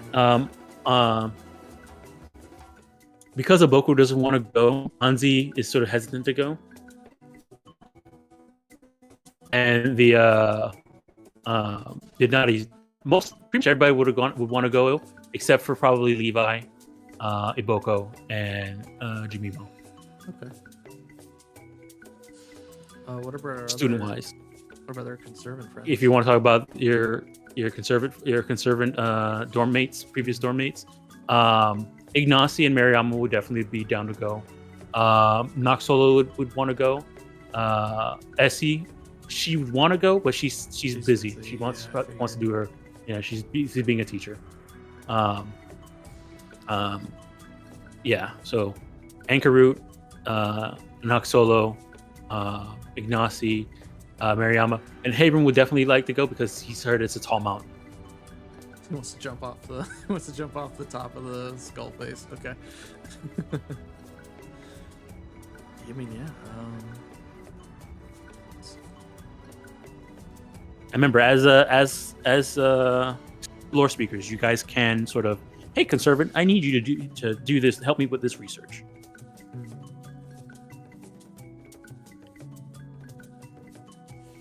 Okay, well, I mean, it's if any of them were interested, I'd throw that out there. I will giving them a task for it because it's like, I don't know, extra credit, and they're leaving their studies. I don't know, maybe they gotta stick to their studies. Some of them are like, yes, please give me a task. I would want to go. I just wish somebody would give me a task so I can go with them. Oh, okay. If they fast talk Dusty with that logic, yes.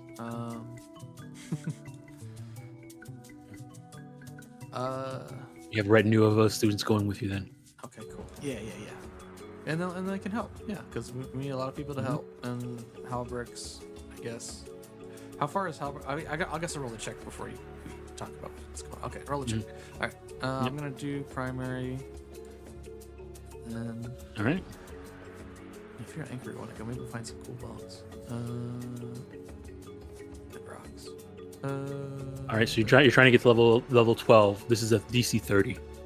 All right. And then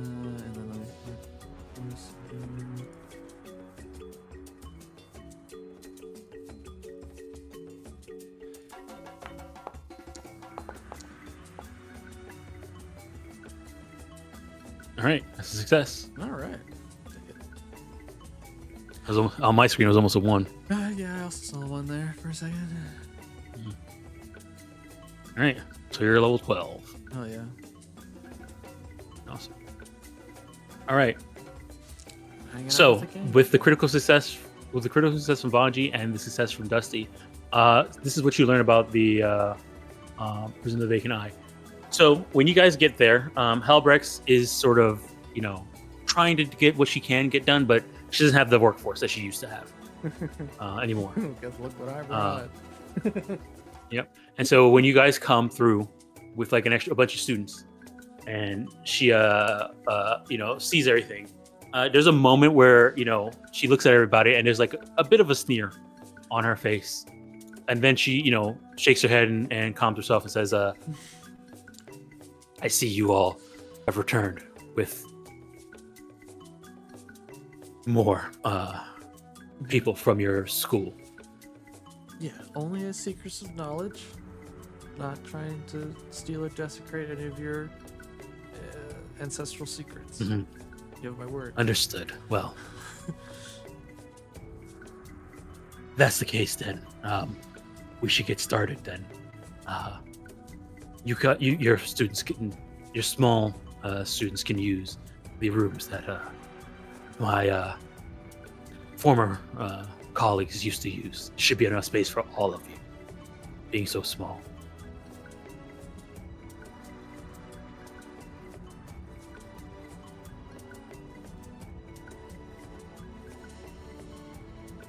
All right, so a couple things here. You learn a little bit about Halbricks. You also learn a little bit about the prison's Vacant Eye. So during this month of like doing research and stuff like that, you guys notice that it looks like this place was definitely retrofitted from something it used to be something different. And what you guys get is that this place might have been sort of more of a spiritual retreat or place of worship or some type of sort of tranquility sort of place for the Golgan Empire. Like looking at all the rooms and how they're set up, looking at some of the iconography that still remains, that doesn't look like it's been desecrated. All this stuff seems to relate to like sort of areas becoming like meditation chambers, like the area where the prisoners were in the water. You recognize that it actually was like a sort of a sense deprivation chamber for people to meditate in. Golgans to meditate in, and you can tell this because there's the door that enter into place, and then it looks like the sort of cage area was retrofitted afterwards and placed in there. You can kind of see the separation there. There's like a different sort of generational styles of Golgan architecture from where it was before, and all the retrofits that happened onto this place. So what you guys get is that at some point, this place was a nice place of learning and sort of meditation and spiritual tranquility, and then at some point decided to get turned into a prison designed to torture and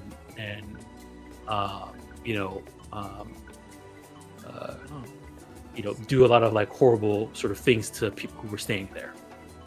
So that was before the Knights even showed up. Yes, this is before the Knights even showed up. Oh, so the Knights didn't turn it into a prison. They just added the cages and stuff, I guess. They even had the cages. The cages were there before them. Whoa, before they showed up. Yeah. Was that weird creature that attacked me there when they showed up? Or did that come after? Based off of what Halbrick says, that that thing has been here for a while. When she showed up, that thing was here, and we just left it alone and fed it. Hated that thing. Fed it any. I think they fed it prisoners that didn't work out, and any workers that they had that were being used to excavate and stuff like that died. They just fed it to that creature. Oh my gosh! Can you show the art again? Of the creature? No, the prison. Prison? Oh yeah. If you do you guys see the handouts up top here? No, I just see 2 and 1, book 1 and 2. Oh, you don't see 3. Okay. Let me.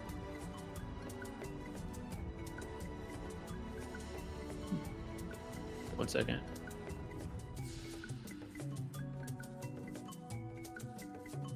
There's some stuff in here that you guys. This might be a little spoiler, but it is what it is. It's not spoiler. It's just that there's some art in here that you guys did not get to see. Oh, well, Let me, you don't have to show us that if it's not gonna. It's not. You gotta tell your mate- players they're always 100%.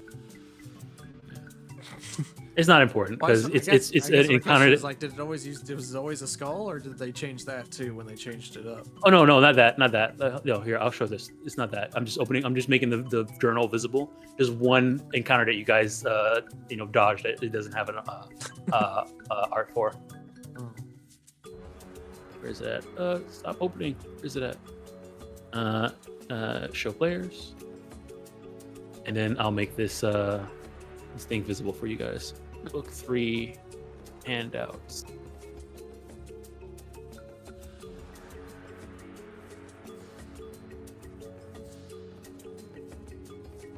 This place is so cool. Yeah, it's super cool though. I think it always was a skull. I don't know. I mean, it seems like spooky to carve a skull into a mountain. All right, now do you guys see it? Yeah. All right, you should be able to click it and open it up. Yeah. Tails, nice. Do you see how many pages do you see here? 1, 2, 9. 9. 9? Oh, okay, never mind. We're You good. can- We're good then. You can. Yeah, I'll, since I could have not mentioned it, but here I'll just show it. Here, at the bottom there. Yeah, I think we're good. I think Yeah, we're okay. happy we dodged Yeah, that right. one. Yeah. I guess not having a good time, or No, he's not. maybe he likes it. Who knows? Maybe he likes.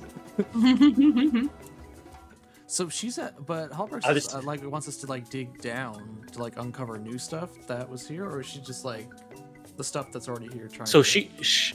so yeah, I'll give you the part. So I'll give you the part that you guys learned about Halbricks. Sorry. So, let me check my notes real quick. Hold on, where is it at? Halbricks. There it is. Oh, here it is. All right, so she says that the reason, like, as you guys are searching for it, there's maybe a point where you guys are all resting and talking about what she discovered and stuff like that, and she talks about why she came here and what she's specifically looking for. She says that when she was younger, at some point during her youth, something happened and she started having visions, and those visions started showing her the past. And at like not too long ago, and for her that's like a couple, almost like about 30 something years ago, she had a vision of the past that looked like this place, and it showed sort of like it was a very violent sort of vision for her, where it showed a bunch of cyclops sort of,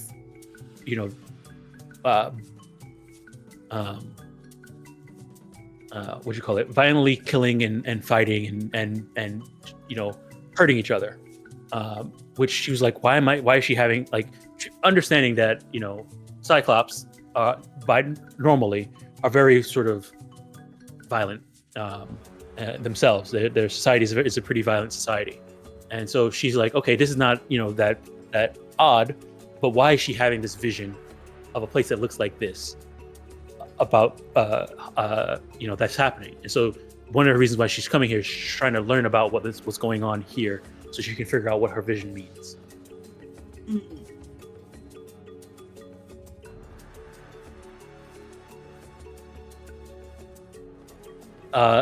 And also, here's another thing too. You guys, I'll give you this part too as well.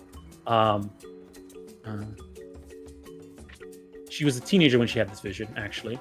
Could have gone to the Magaambya. And I would solve everyone's problems. They just always go to Magaambya. See her in like a ponytail. Wanna...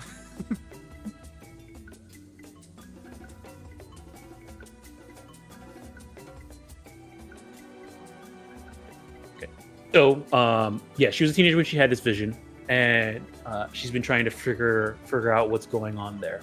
One thing she remembered, she saw vividly in her vision, but has no idea what it means, is that she could have sworn she saw a mural with a large sort of dragon sort of depicted on it.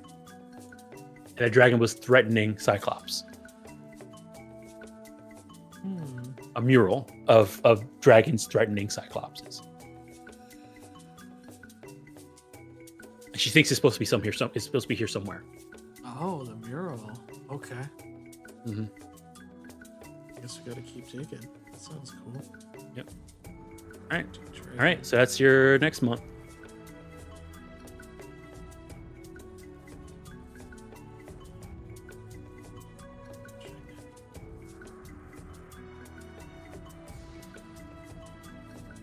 Are dragons and cyclops do they normally fight each other? I guess anyone will fight. Yeah, they don't like. If I remember correctly, they don't like each other. Okay. Gotta keep them separated. I think dragons fight just about everyone. I was gonna say, yeah. Well, it's like to. Fighting Cyclops. And she had this vision 30 years ago. When she was a teenager. Okay. Yep. We got more stuff to go look up at the library. Hell yeah, we do. All right. So next month, you guys still doing research in Jula and research in the prison? Same group? Same spread? I think so, yeah. Yeah. Okay. So we'll just go down the line again. You guys might actually do this in like much sooner than I thought you guys gonna do it. All right. Quick. All right, so Charo. We're the smartest teachers. This is your third month. Third month. Mm-hmm. I think we're staying put at Jula.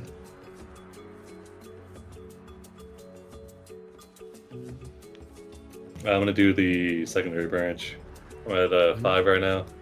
Trying to get to 6. All right. Secondary branch, trying to get the 6. All right. That's a pretty easy DC. 22. Alright.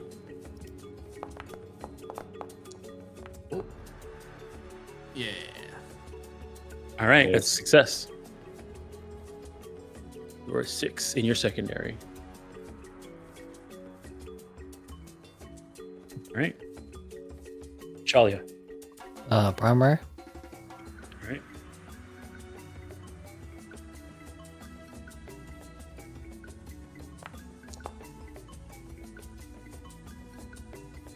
You're trying to get to 12, right? In your primary? Yeah. And so that would have been a DC 30. Not this month. Not this month? Keeping it? Nope. Yep, keeping it. Okay. Got more important things Alrighty. to use it on. All right. Saraszul, I'll do primary again. DC 30.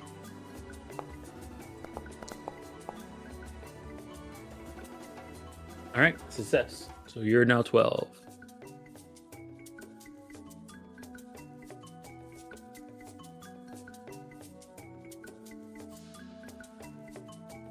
All right. Okay, so we had a success, a failure, and a success. You here? Ali has spent the whole month hunting sharks, but not knowledge.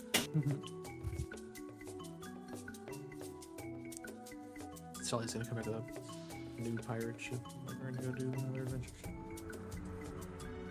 Off in the high seas.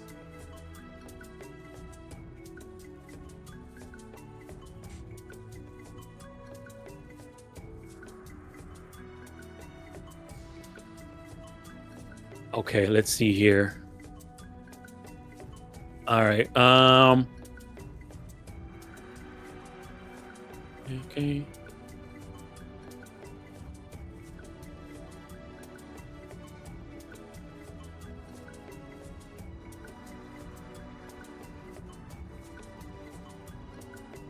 Can we go to the Sodden Lands map?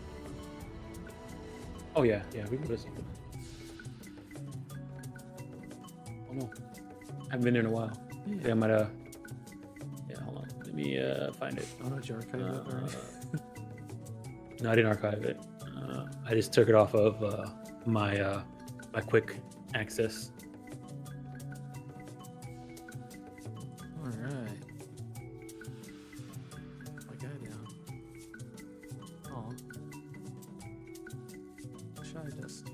He's bashful. Dusty. There we go. All right.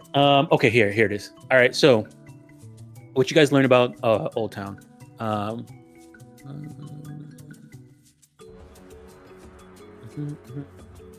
right. So when it's a little bit more about these old ships from Cheliax.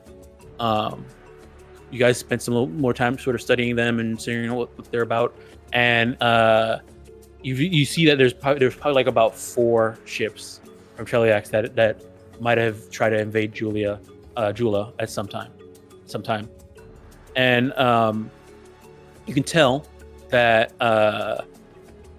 whoever was attacking, they were using. You can see like signs of like hellhounds and demons that were being summoned to attack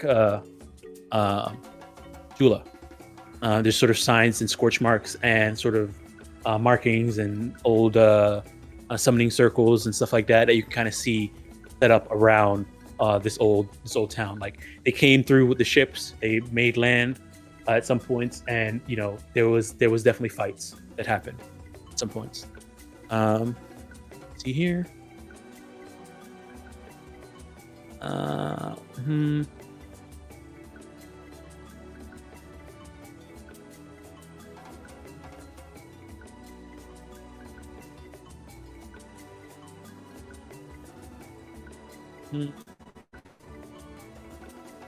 You guys could see that in Old Town there used to also be another sort of temple similar to the Hall of the Watchful Ibex in Old Town as well, and you can see that it's sort of the only thing that's still sort of standing in Old Town, whereas everything around it seems to be definitely battered and bruised based off of the one being underwater for so long, and two, possibly an attack that happened to it at some point.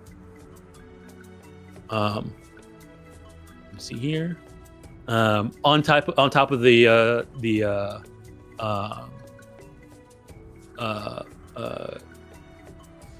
me see here. On top of this sort of temple seems to be a sort of bronze statue of an ibex.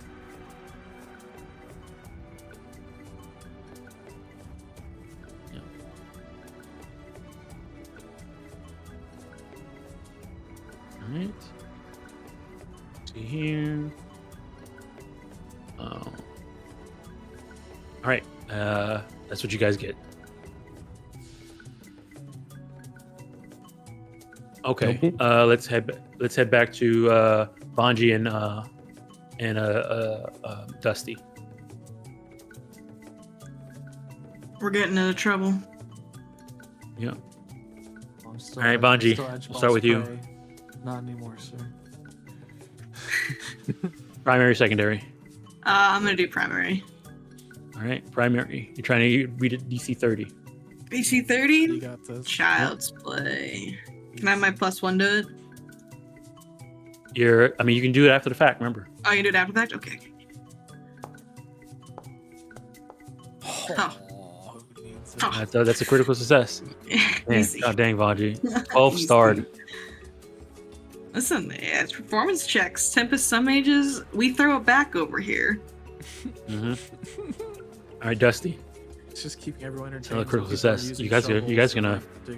I mean, honestly. I mean, this is Right. good. I need. This is what we need. What is the? It's been so long Hey since I Dom. had school stuff. Yeah. What is the lore reason that Tempest Sun Mages, the standing military of Nantambu, has performance as one of their skills? Is there a lore reason? They for that?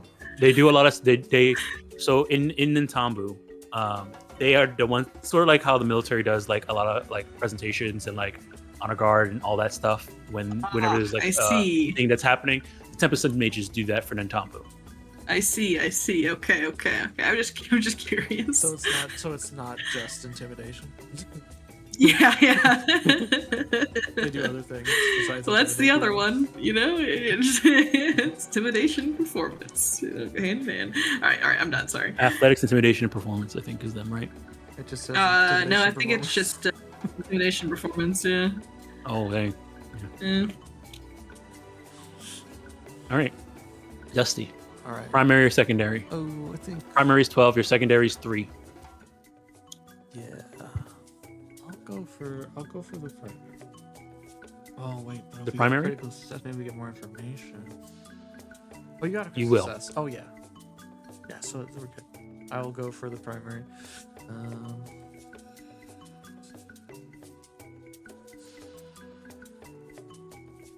So DC 30. All right, 37. That's a success. Nice. So you are starred. Hell yeah. All right. Okay.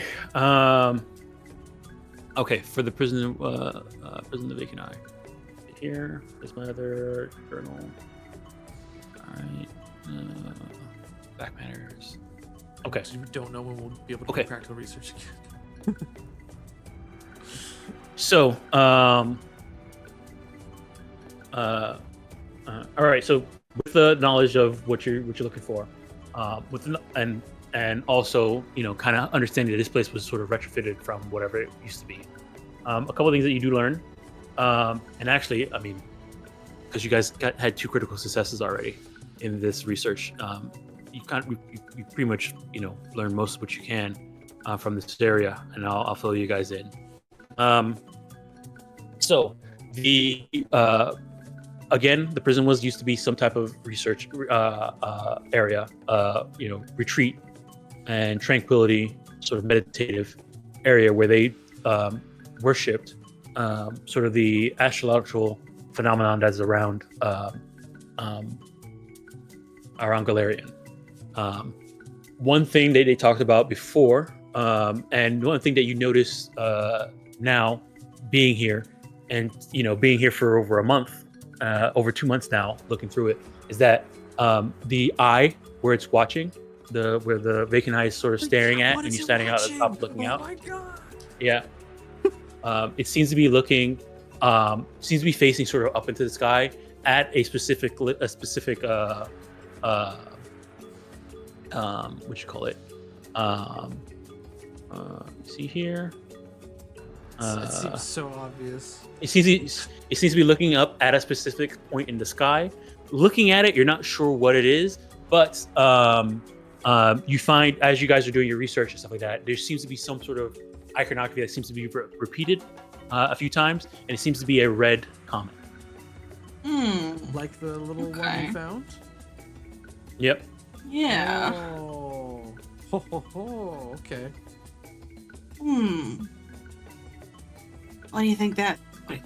Do we know anything about the red comet besides what we found? The crystal? Not really. But This has come up twice. it seems like this area when it was like a place of tranquility where they sort of worship astrological bodies and the night sky and stars, and specifically the moon and the sun. This place would seem to be looking up at a specific area, and for right now, looking up at it, you don't see anything special. Looking up in this part of the sky, but you've also seen iconography. Now that you've done a little bit more searching in this place, there seems to be some iconography related to a red comet. Red comet. I wish Saraszul was here. He's like a space guy. He loves He loves stars. space. Red comet. Hey. Add it to the Wonder if- library. He probably know. He might know something about it. Maybe we can ask him. Do anyone do we know sending yet, Dusty? As a bunch of it's wizards. level 5. One of Okay. the items I was gonna pick up, I didn't grab it yet. Had a animal messenger. I We need to I talk didn't think to. to You know do who that. we need to talk to. Play the music. Oh, you Oh. want to talk to John Brilliant. Emo? No, I know. No. Hold on. Give me a second. Give me a second. I'll play the music. Give me a second. Emo has music too. How could I forget? I was wondering. I was like looking at all the people there. Like, are there any teachers? Oh, we should have brought. Zuma? That's my teacher. Oh my god, how could I forget that? No. You know whose teacher it is? That's it's Lotus and I's teacher, I think, isn't it? No. Oh, it's Saraszul's. Yep. It's Saraszul's and Emerald Bow? Yeah. Checks out. Yeah. Oh no. Saraszul. The One of- stars. Just to give you a context of what's going on here. So this is a thing that happened a while back. One of the teachers, teaches Zuma, and he's actually an Emerald Bow's teacher, so you've worked with him. He's the aliens guy. He's the aliens guy. Just the aliens. Which name, one? like that guy. Which Dude, he one probably is The it? aliens thinks meme? you're like an Yeah, extraterrestrial, he because probably you can like thinks turn into the it's us, stars. Yeah. What's his name? He gave me a tattoo once. Zuma. Yeah, I'll show you his name. I'll show you his picture. This guy.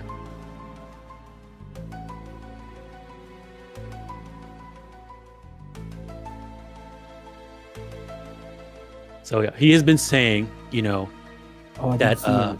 It didn't pop up. Oh, It it didn't pop up. didn't pop up. Okay, hold on. Um, How about now? No. No? You gotta bring his token out. I'm using Control Z. Hold on. Okay, let me do this and then let me do this. There you go. Oh, okay. Yeah, I see that. That's him. Yeah, so Vanji and Dusty were all just like, you know who we need to talk to? And we said it at the same time. Teacher Zoom. Yeah, I don't have any animal messenger or sending. Yeah, I start cataloging information to have a packet ready for Teacher Zoom.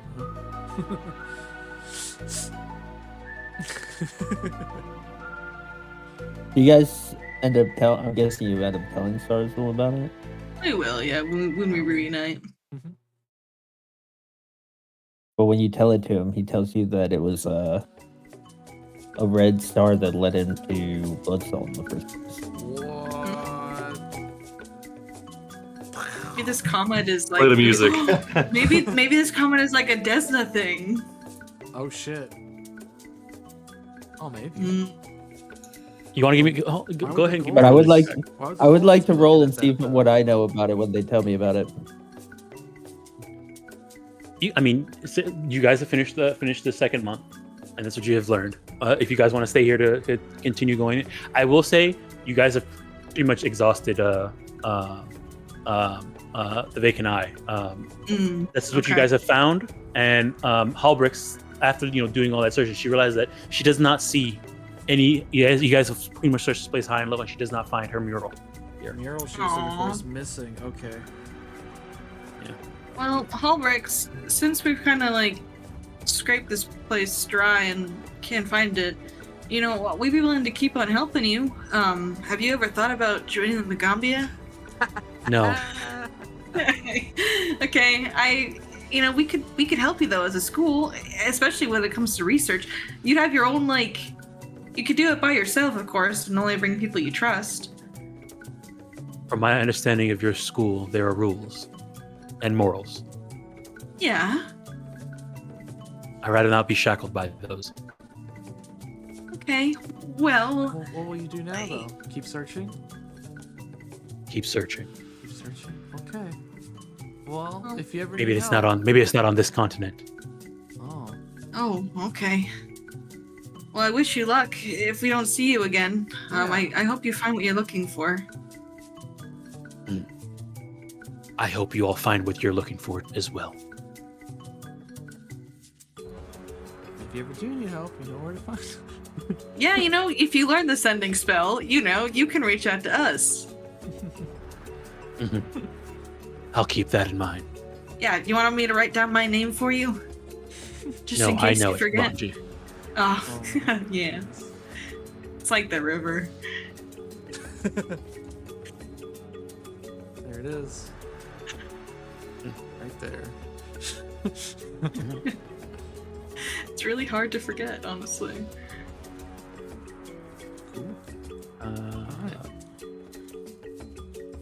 So it's like an observatory. Yeah, spiritual. allow the thought lines again, so you guys can make it back. Head back. All right. Gotta go to the library. Alrighty. I forgot to give you just some more stuff about Halbrix. Hold on 1 second. Yeah. All right. Let's see here.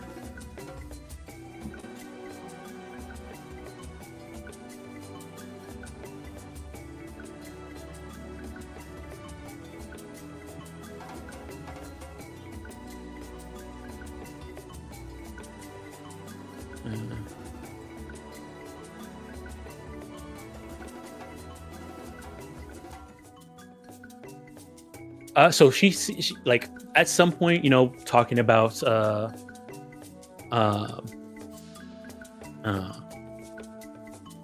just like why, we do research and stuff like that.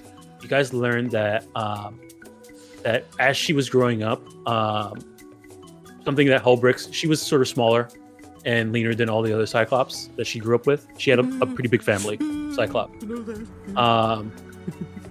And even though her Cyclops sort of kids were very much like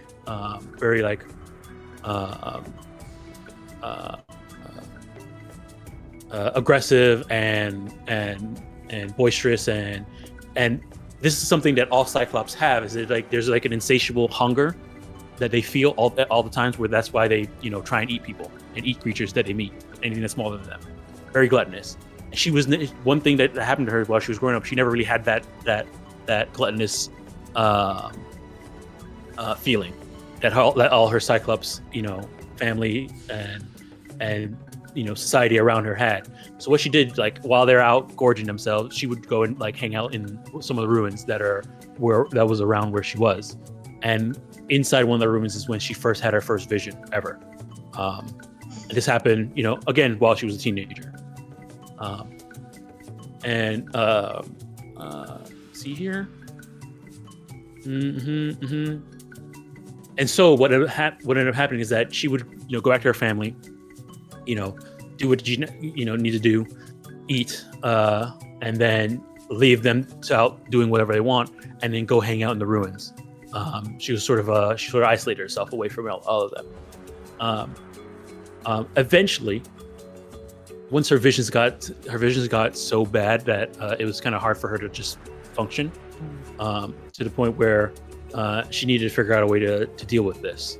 And that is part of the one's reason. She realized that after she kind of left her hometown. She used to live on an island. What the island is called? It's actually, hold on. Where is it at?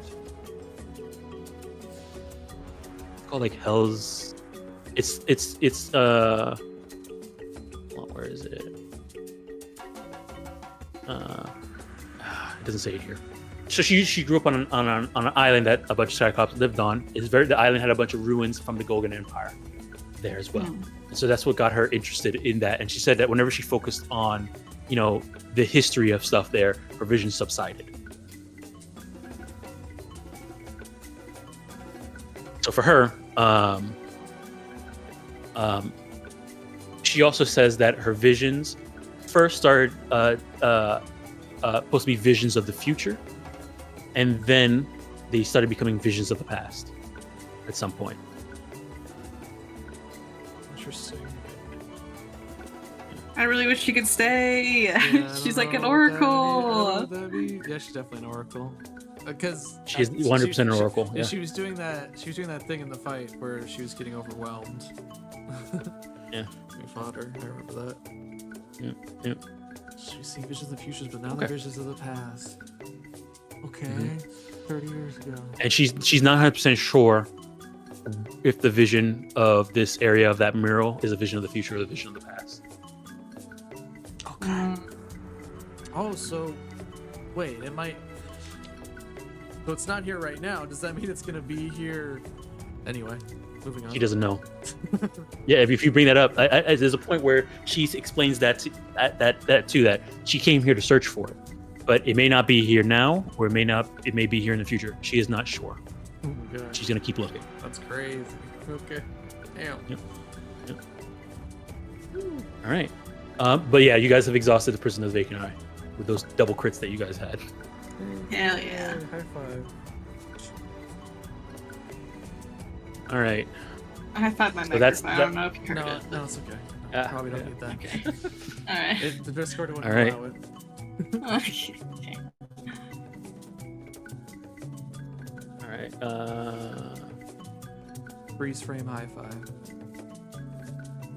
Now let's go to Jula. Yeah. Meet up with the others and go see Hevril. See how they're recovering. All Make right. sure they're good. Next month. It's been 4 months now. All right. You guys are gonna head from here and go to Jula. Meet up with the rest of the group. Oh yeah. It's been 4 months. Okay. We miss our boys. Gotta go reunite with the squad. Wait, it's been 4 months, or this is the 4th month? It has been 4 months since you guys have finished book 3, pretty much. Oh, so it's only been like 2 months then. So we got 2 more Yeah. checks. Yeah. Possible. Well, as soon as you guys get back to Bloodsalt, you'll hear, not Bloodsalt, Nintambo. You'll hear about the next thing. Right. Okay. You guys tell me when you guys are getting head back. Extra downtime to do other stuff. All right. Let me see here. So you guys head to Jula for the next month. Vanji will actually just go back to the Magaambya very quickly. Dusty, you can go ahead to Julie if you want to, but he's gonna make a stop at the Magaambya. You know, we could probably take some of the students back anyway, so we could go together. Yeah. So I want to. Yeah, I'm gonna pick up Stone Ghost's ashes that we have. Mm-hmm. And I'm gonna return to Jula with them. Okay. Right. Yeah, I mean, it doesn't take a whole, like, with now that you guys are can travel and you're not doing that. Maybe you can take a boat down the river and get on land and walk across. It's very fast. 2 months, Yeah. I mean, this is their schoolwork. They can learn other things. They can learn other things in Magaambya. Yeah. All right. So, you guys make it back to Nintambu. In Nintambu, at that point, you guys do hear about that. In about a few months, Oyamba's gonna call you into his office because he has something he needs you guys to help with. It's gonna have to do with a diplomatic mission to Mzali. Okay, and this makes sense because when we go down, we find that out, and then we go back and tell everyone. Yeah. Yep. But finish what you're doing right now, and when you come back, we'll sit down and talk about it. Hey, Dusty, I got a question for you. Mm-hmm. I'm having a lot of fun. Right. Do you think everyone's gonna stick around and be a teacher forever? And do this stuff? Oh. I don't see why not. Are you gonna stay at the Magaambya? Well, I think so. Magaambya has given me something to do with my life. They gave me this opportunity. I feel like I need to share that with others. Alright, cool. That's why I offered Icky and Cogs. I think Ashalia and Tachara have so much. They're just I feel like they have so much more than we have going on, Dusty. I'm completely honest. I don't think we have much going on. They got a really big family. Yeah, he's got a whole big family. Ashalia has a mom who helicopters. She probably wants to, What's a helicopter? the leaves. The leaves that fall down the seats. I don't know. I was thinking about it. How after taking back Jula and stuff, I don't know. I just kind of. Yeah, that was really scary and dangerous. Yeah, I thought I was gonna die, Dusty. Usually I'm not someone who's oh man, this is the end. But no, I thought I was gonna. I didn't think I was making it out of that dungeon. Yeah, I was scared for Obey. I was scared for everyone. Well, as long as we all stay teachers forever, I think we'll be good.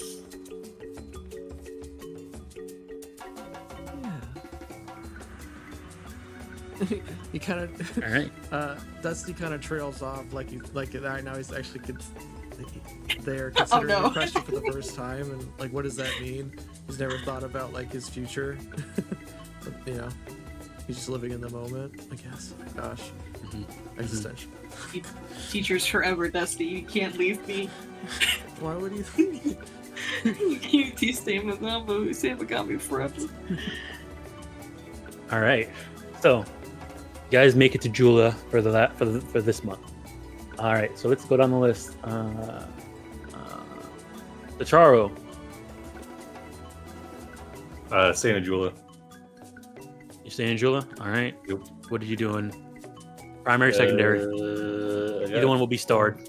Yeah, I guess I'll just do primary. All right. DC 31.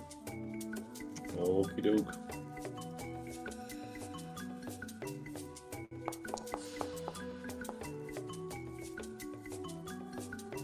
Can we roll that? This is our fourth month. Yeah. Nah, I'm gonna let it ride. What? So keep in mind, when you critically fail, you can't do it next. You're catching up next month. Oh, okay. But the next opportunity you have to do practical research, you can spend it to catch up. I'll just reroll them. All right. Nice. All right. That's a success. So you're starred Let's go.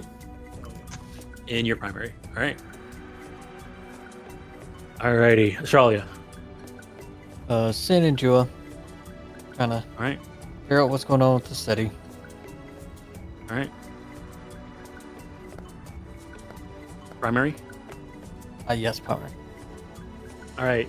You were trying to get up to 12, which is a DC 30. You got 36. That's a success. You're 12. All right. Saraszul. What's my secondary at? Your secondary is at 5. Okay, I'll do my secondary. All right.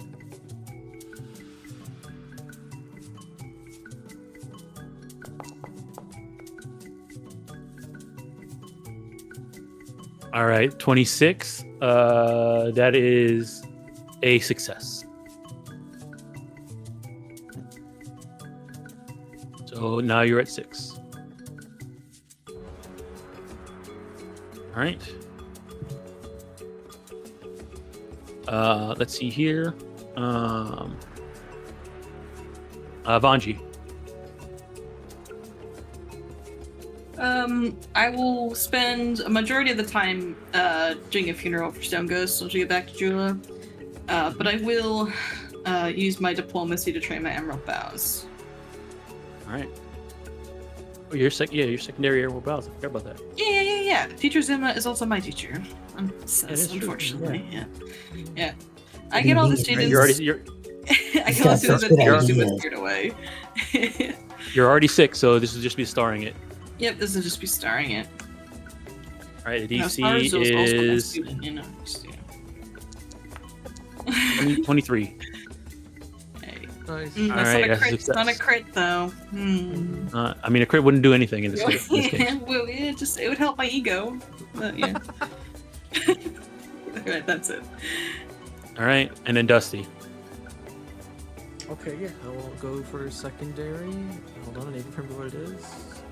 Cascade Bearers, which is Arcana, Occultism, Religion.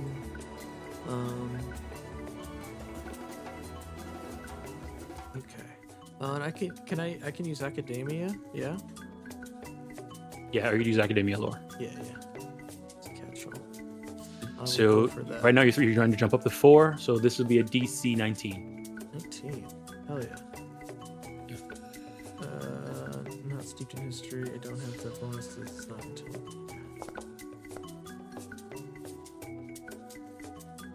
All right, 26. Out of success, you are now 4 in your secondary.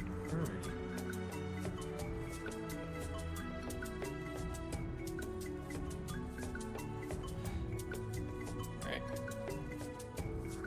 Okay. All right. Now, all of you succeeded through all of this. So, honestly, this is going to finish off Jula as well. Let's see here.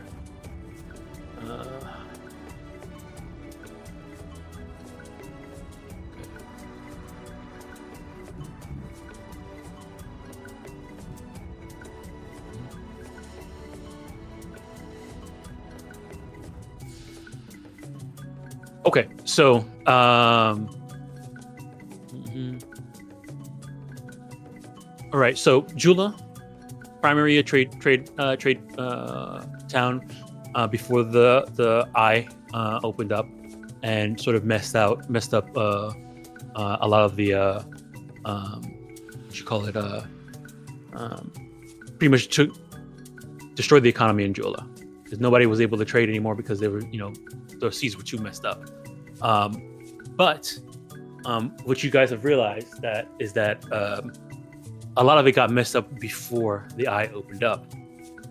This attack happened against Jula before the Eye opened up.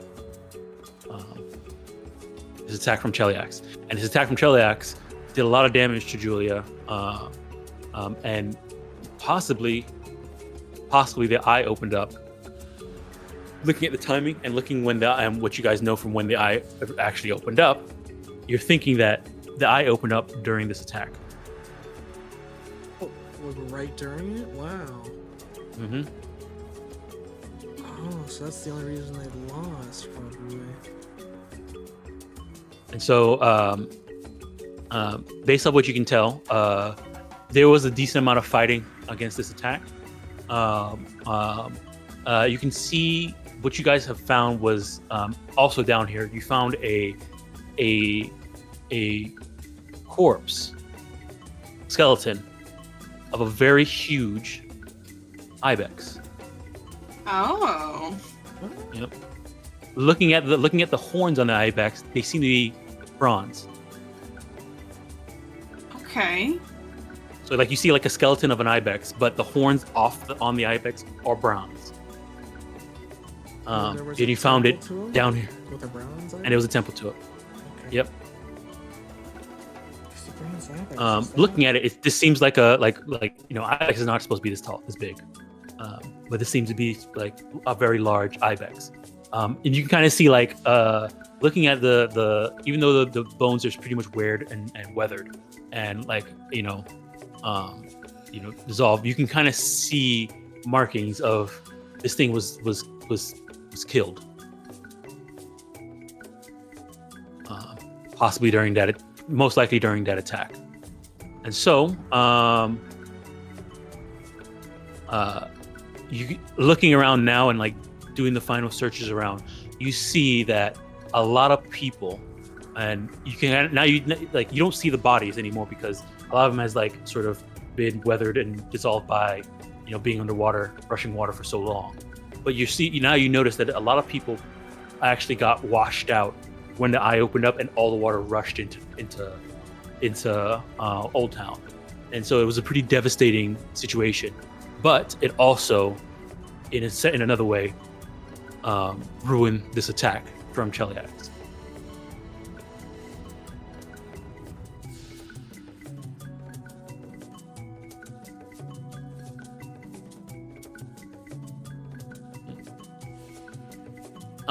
Asking around about a giant ibex around Jula itself, Father Havel tells you that there is like an old the reason why the name of the temple is called the Temple of the Watchful Ibex is because there is a legend that in Jula's long past, back when we were a trading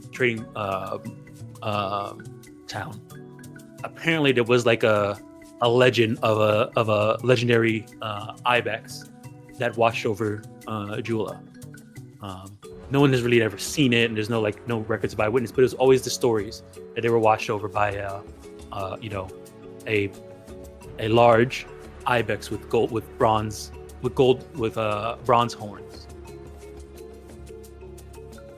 And the reason why a lot of people worship Estriel here is because they thought that ibex that watched over Jula was a sacred animal related to Estriel.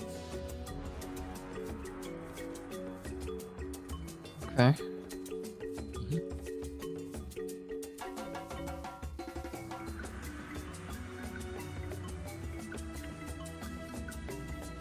We found the corpse?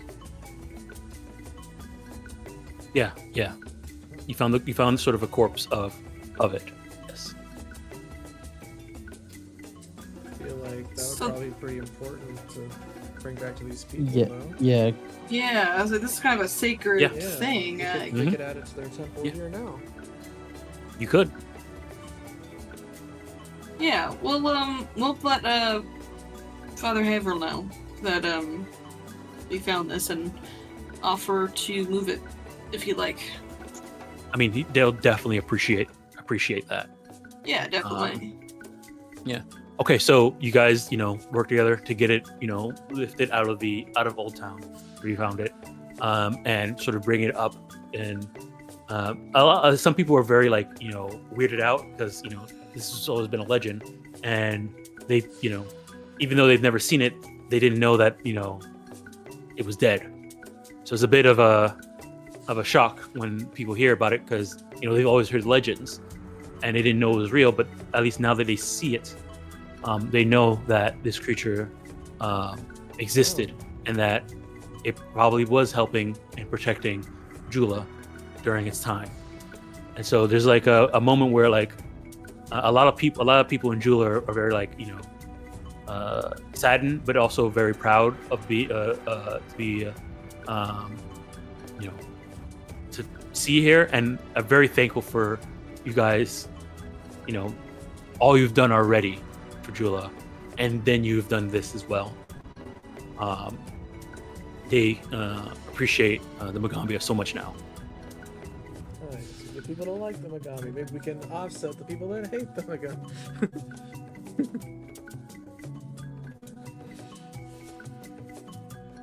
Man, that's cool.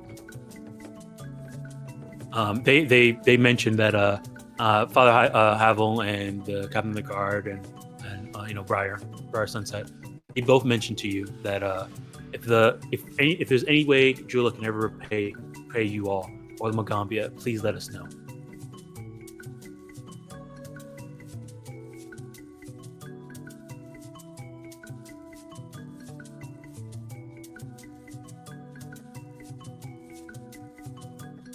Dusty would say, no, So, thanks for necessary. He knows that doesn't work. All right. So with that, I mean, you guys have done the process of research on, like, learned you guys can still go there to level up. Okay, cool. To level up your thing, but you're not gonna get any more extra research. You guys have found out everything pretty much there. You guys, I mean, there's a lot of you who did it, and then those 2 crits on the prison pretty much skyrocket you through it really fast. I take my extra That's time. right. Still have stuff we can do during the downtime. Yep. So you guys have 2 months left of downtime. If you want to use this to study, to work and just try and make extra money, you guys can do that. You can do it for crafting. You can do it whatever you need, whatever you have. Are the mechanics for befriending our NPCs still in effect? Do we still get bonuses for Yes. increasing their friendship? Yes. All right. Yes. Friendship points. Well, I bet you could get a bunch of French points with Zuma right now. Might be a special option. So no, you want to stay away from that teacher. No, I don't know. I mean, they are also on the table too, if you want to hang out with a teacher, because you guys are also teachers. I was gonna say I'm gonna spend one of my downtime stuff earning friendship points with Essie's mom, the Tempest Sun Mage Okay, yeah. teacher. All right. Fanji, why are you hanging out with my mom? I'll take you guys back to that. I want her to like me. Yeah, like, Oh, I see. making moves over there. I get her aunt is next, I got.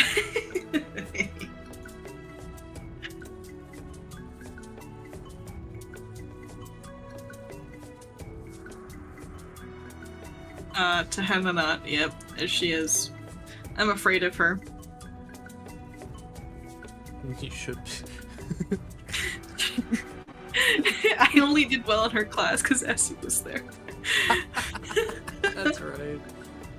Amazing. SC benefit is too powerful. She's got a really strong I mean, benefit. What's your approach to hanging out with Telena? Oh, we're hanging out with a teacher? Oh, jeez. Coworker. We're coworkers. Co-workers. I mean, you are both Tempest Sun Mage lore speakers. Yeah, I'll ask if she wants to go on a few just like patrols with me. Just out and about the perimeter of Nantambu. Just looking for trouble, and I'll just like, just chat with her. Because I know there's nothing really out here, and if there is, we will deal with it. But like, might just take the opportunity to just chat with her and learn more about her and her family's legacy here at Magaambya. All right. So when you approach her, she like looks at you and folds her arms, and kind of gives you a look and says, "What, Vanji, I've taught you many times throughout the years. You don't have to beat around a bush when you come to talk to me. So what is it that you want? I was just thinking maybe we could go for some patrols around the Tampu, because I feel like, as a lore speaker now, I should learn how to get some of that camaraderie, brotherhood with my fellow lore speakers. And why? Unless you don't want to come. Oh, well, I'm a little too nervous to ask Learned Wanahi, and I feel like she's really busy. So, also there's not too many of us, so.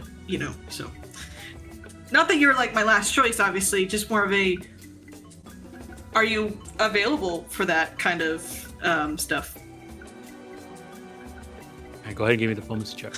Okay, sure.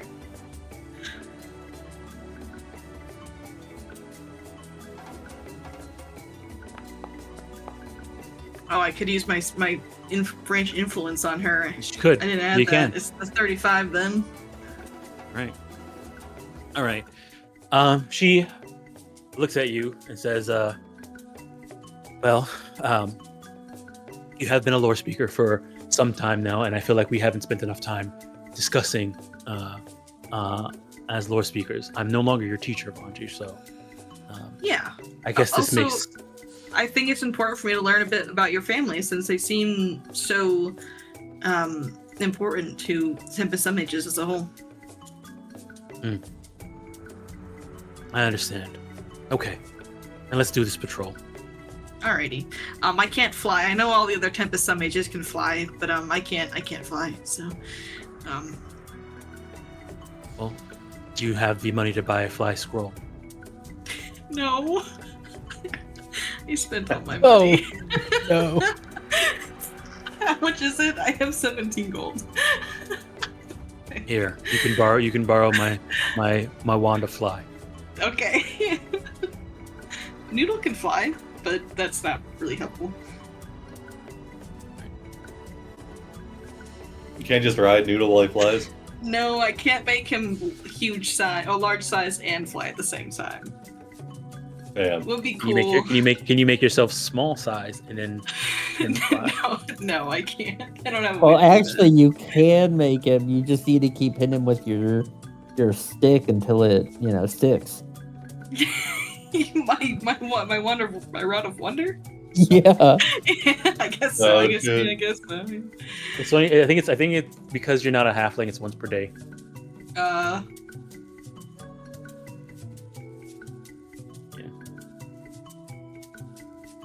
That's okay. If she can lend me her wand, that's cool. Yeah. All right. So yeah, you go flying out. Something that you learn about Henot, second year.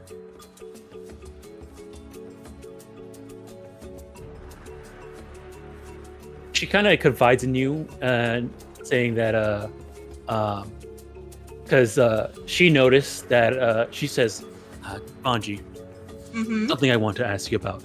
For some reason, I've noticed that many of your students seem to praise you and treat you like one of them. And I'm guessing it's because you were one of them at some point, not too long ago. I have noticed, and many people have said this, that I might be the most hated teacher at this school. No, it's not you. No, not that any teachers are hated, obviously, but no, you're definitely. They say I'm too difficult. They say I'm too difficult on them. Oh. There's too much. I give them too much pressure. Well, I mean, I guess on one hand, it can be kind of stressful, having been your student for a couple of years. But also, on the other, we, being a Tempest Sun Mage, you kind of need to be stressed out. I feel like. I don't know. It can be helpful to maybe talk to the students who are stressed out, and helping them find ways to handle that stress in healthier ways than assigning them more homework. Well, this is my philosophy, is that the reason why I give them such difficult homework and such difficult tasks is that I expect them to work together to solve it. Yeah. And as they should, because, you know, we're very big into camaraderie and it's important. But sometimes camaraderie doesn't need to come from stress. Sometimes it can come from a party or a festival. A party? Yeah. I don't know if you've ever tried to plan a party before, but it can be pretty stressful and not life and death. Well, sometimes. But things like that can be useful for building camaraderie and trust too. I see. And then you get a big reward of a big party at the end of it with a bunch of food. Who does make people happy? I agree. Yeah, it does. I will say, Banji, that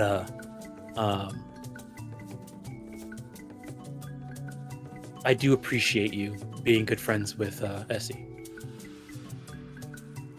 Oh yeah, I mean she's helped me out a bunch with You've helped her out a lot. I'll let you know. Well, I can only return the favor as much as I can.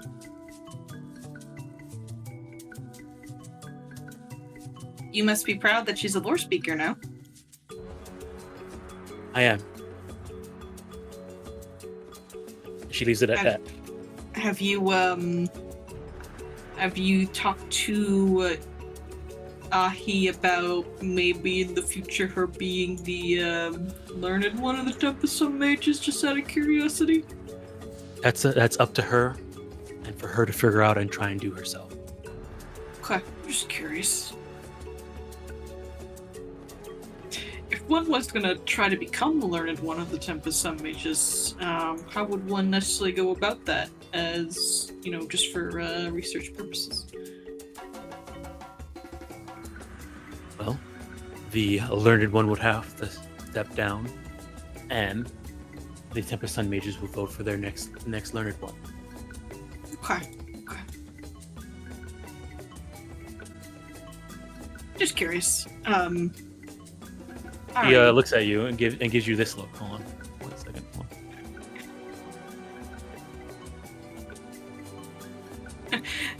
You know, just curious how things work, and you know. I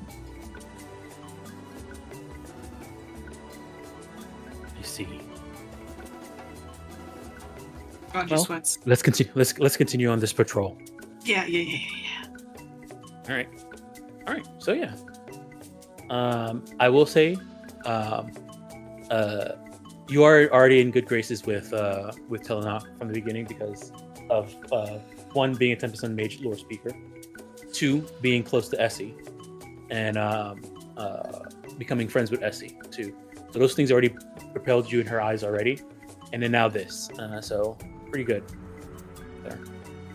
Hell yeah, I'm a good teacher. Okay.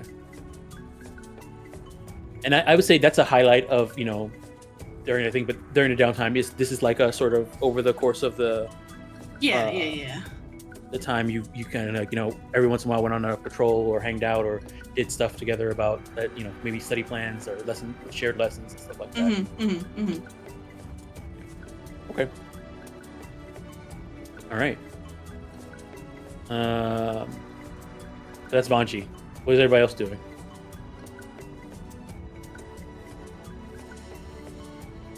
Charo?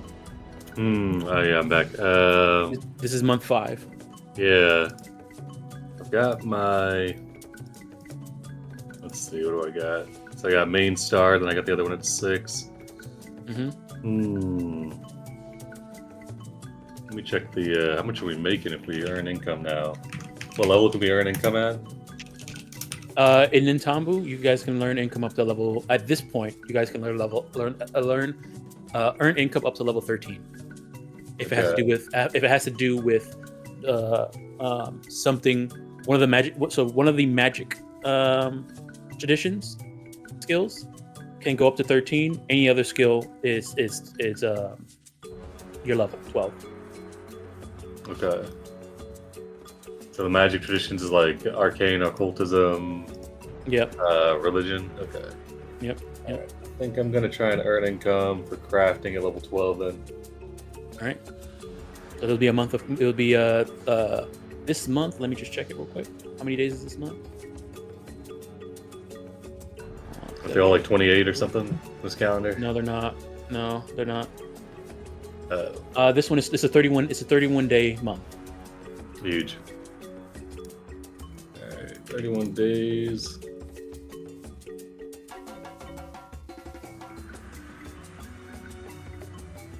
Also, for the eight gold for your stipend.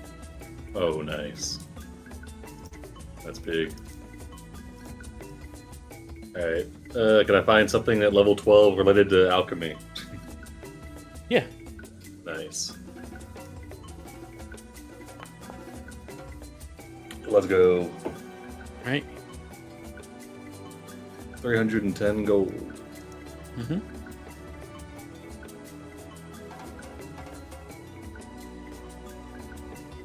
All right, Shalia.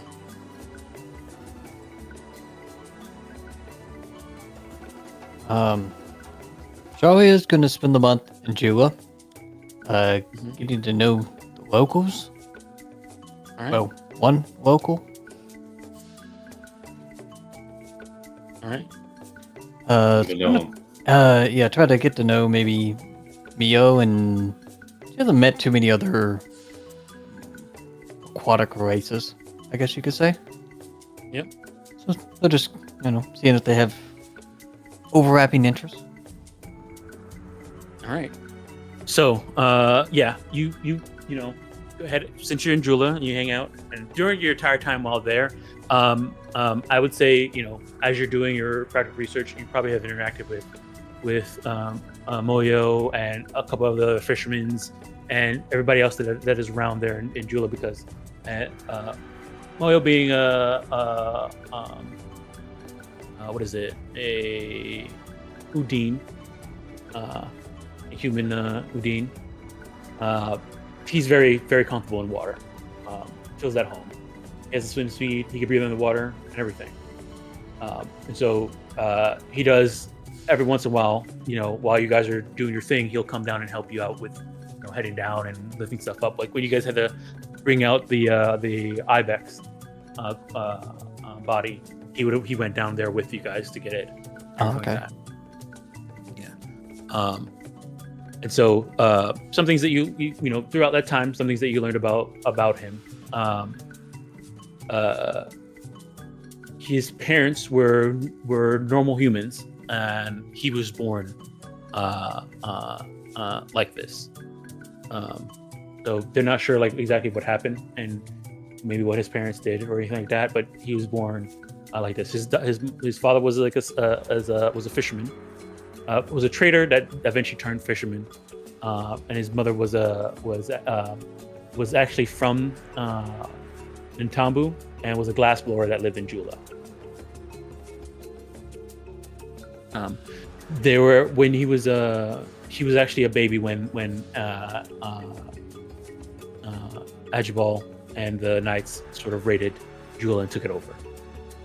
So he grew up in Jula under the Knights' control. So he's very happy about all what you guys have done, because that's all he's known really is the Knights' control. His parents did get killed by the Knights because there was a few attempts at revolution while he was growing up, and they didn't work out, and he lost his parents in those attempts.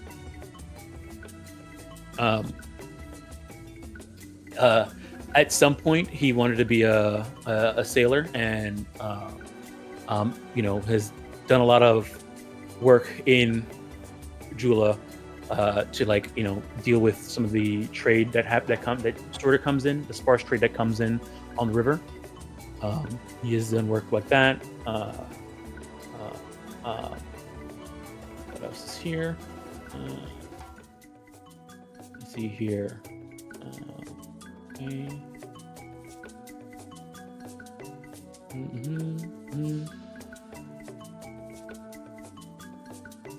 One of his favorite things to do is to sort of get on one of the ships and just go out into the water and just have the rain fall down on him while he looks up at the sky. For him, it's not that it's a bit bad because it's always covered and raining. He never gets to really see the night sky. And one thing he liked most about when he was captured and sent to the prison is that every once in a while he'll be able to see outside and see the stars and not see constant rain. Ah, okay.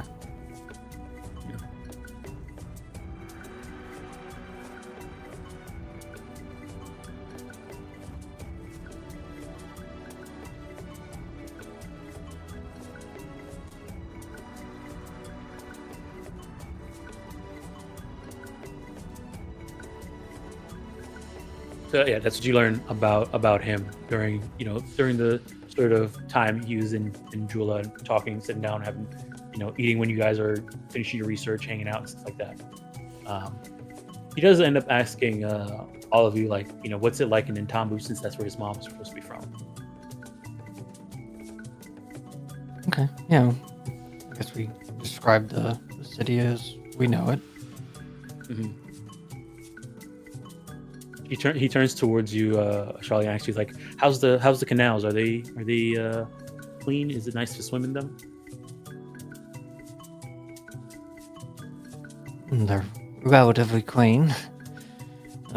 Some of the canals are still being, repaired after some damage was done to one section. Oh.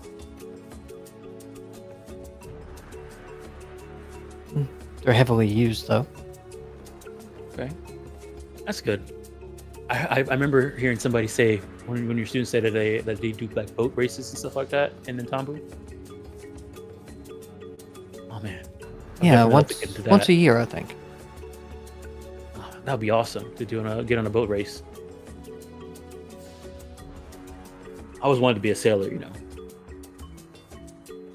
Well, when the next festival happens, maybe we can invite you over and you can have your shot at it. That'd be the best. Trade contact details, I guess you could say. All right.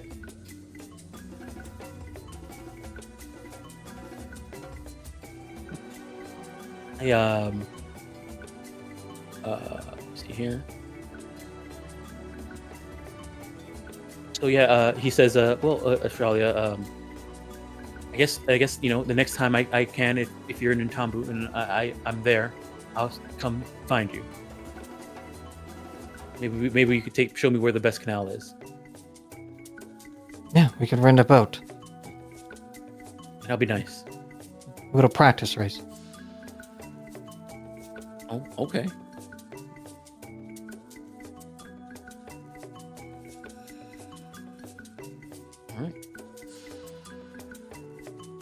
On a mountain, miles away. So Tommy lowers the sniper. See here.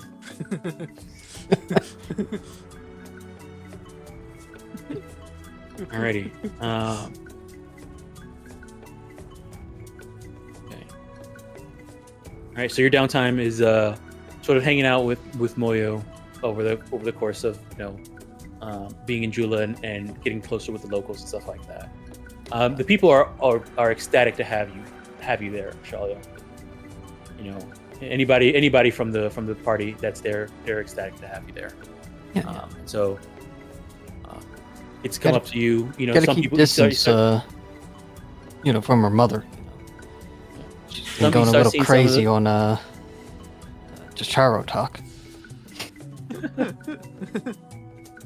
You start to see some of the kids try and make masks that look like your mask to run around in, and so every once in a while you'll see somebody with the same mask as Bonji, somebody with the same mask as Charo, Dusty, and Saraszul. But since you've been there for so even afterwards, a lot of people seem to have the same mask look. Charo always has free samples to hand out to the kids, Mm-hmm.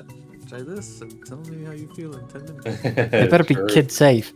Oh, for sure, yeah. It's all Banji and noodle tested. Bunch of kids with eye stalks You running wouldn't give around. them anything, yeah. You wouldn't give them anything you wouldn't give the party. Or... No. Proud. All right. Ashali, if you want, I mean, if you wanted like the way you got with the logos was working in Jula, you can do that. If you wanted to, hang out and earn income at the same time while you're getting to meet Moyo and the locos, that's an option. But it would be in Jula instead of Nintambo, which is not as high as a level as Nintambo. I believe it's a level 8 settlement.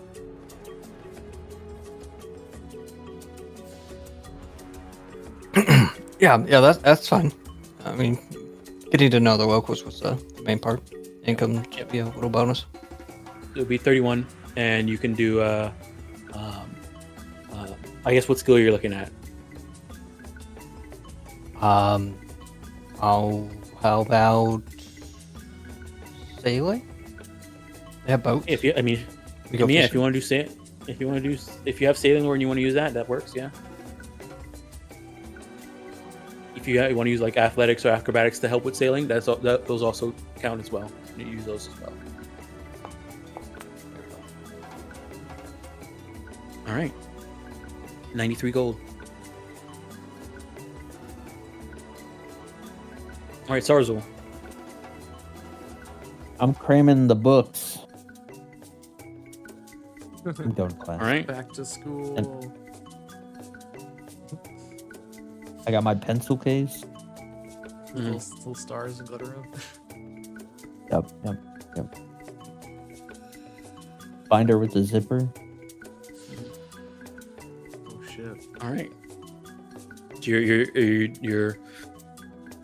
you're just hitting the books then. Yep. All right. And I go about telling all the students their daily horoscopes. Oh boy. You start spreading horoscope. I mean, it's probably already there. Yeah. I mean, when you start doing that, Mariama's definitely involved. She just wants to go with you. Do the same thing. Yeah. Yeah, I feel like I'm hanging out with my fellow cult members a lot when we're not cramming the books. Mm-hmm. And I show Mariama Saraszul.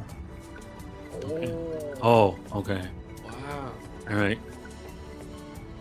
She is like, sort of taken aback. Is like, wait, where did Saraszul go? Your magic makes it so it's hard to understand where Yeah. There's a moment where she Now you can put on too. and so then once do you like let her know that you were Saraszul? Well, I kind of like play like some games on her first, I bet he could jump through it. like where did Saraszul go? Oh man, I just missed him. Dang. Maybe next time. But eventually, I came and I tell her. Okay, and then once you tell her, then the glass shatters, and then she realizes that who you are, and she's like, oh wait a sec, oh wow, so this is it. And you could tell that she is like take out like a sort of a sketchbook, and it's sort of like looking at you, trying to figure out what's going on with this ability.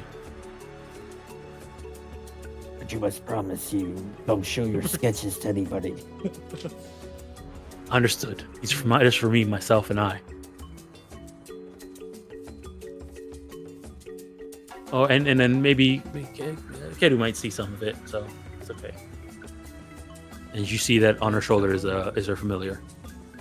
Oh Yeah. Oh yeah, he's cool. He's in the cult.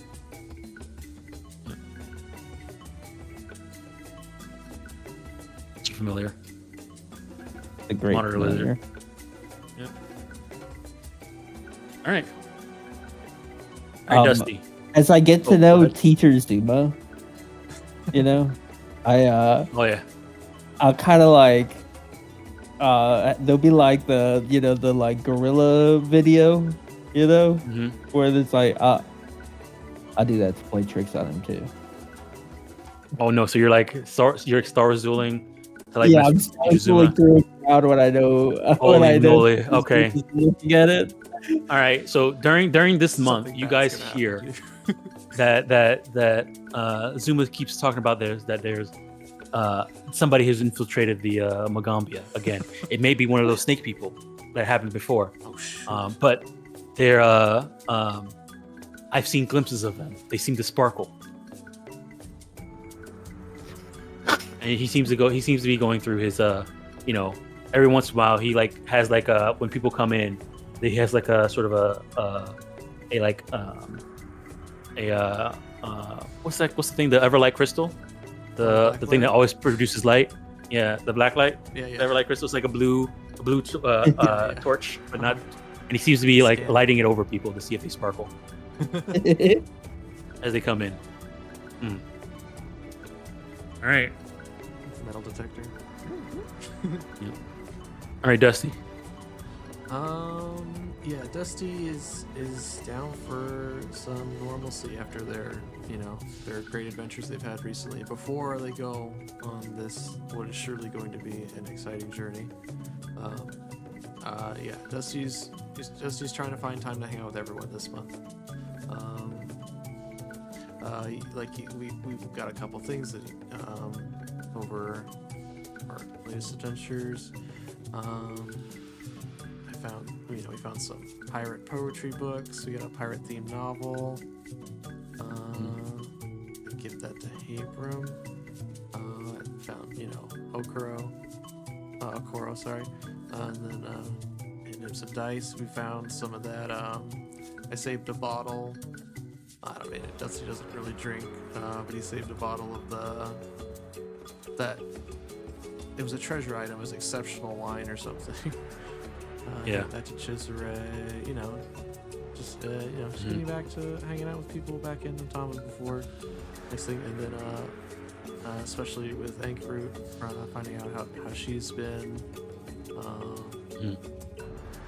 and then wanted that to kind of lead to when Dusty gets these new robes, his new tunic that I purchase out, like help ask for Tsunowa's, because she likes to make cloth and textiles, and picking it out with maybe her and Ankaroot helping Dusty pick out what would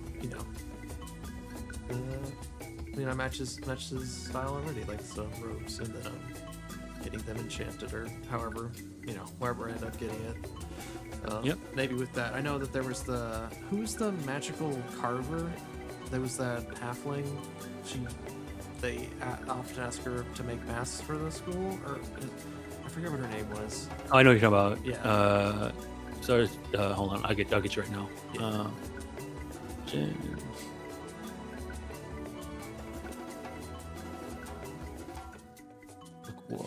Book 2.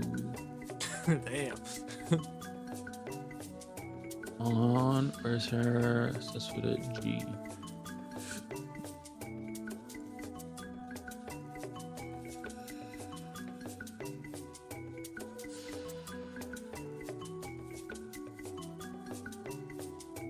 Where is she? Oh, there she is.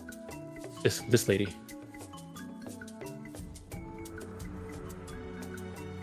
Yeah, or it doesn't have to be specifically her, but I remember she was really cool. Jonah. Jonah. I don't know. She's like magically enchants stuff. Like, however, I would get the proper robes. So yes, hanging out with friends, helping get that taken care of. I do give Ankaroot the T-Rex teeth that we got off that giant dinosaur. The skeletal dinosaur. Yeah. Yep. Just general that, and then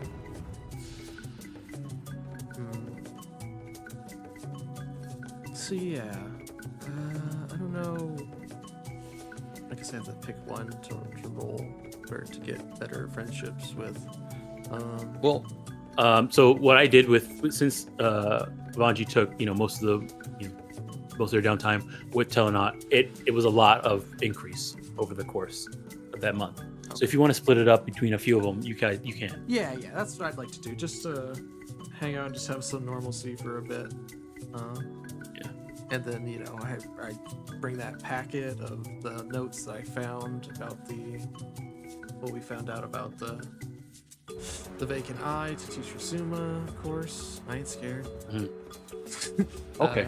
When you do that with Pichizuma, and you talk about it, he says that a red comment. Yeah, have you ever heard anything like that?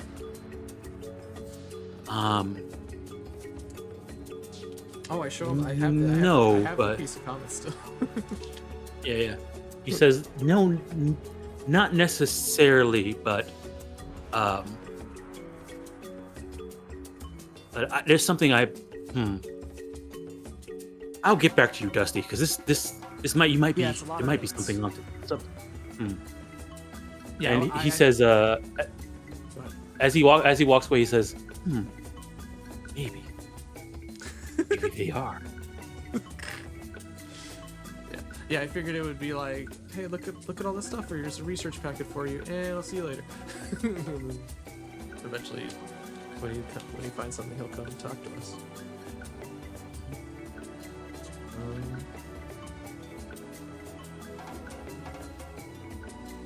Yeah.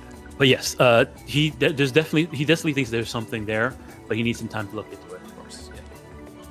Much better to start that sooner rather than later. And then when I get my new tunic made, have Fankarut sent away. Let me pick out the colors and putting it all together. Okay, awesome. Alrighty. So, all right, that's so you know the poetry of the Habram, hanging out with Zenue, Okoro got a dice, the wine to Cesare. Zenue and Ankarut are working together to help you pick out. You went to hang out with them to pick out your clothes, your new threads, and then Ankarut also got the pristine tooth. Yeah, teeth, I think. Okay, and wishbone. Okay, awesome. Let me keep that in mind. Write this here. Okay, awesome. Let me. Do you have the? Did you? Let me see here. Do you have that? I saw you. Okay. Okay. Yeah. There's pristine. I'm putting this on Ankarut's inventory. Oh. Right. Yeah. Right. And then let me go to the. I want to put this on their inventory just in case I forget.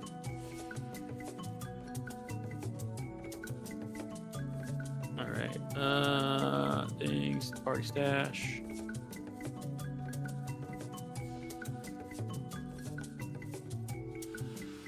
All right.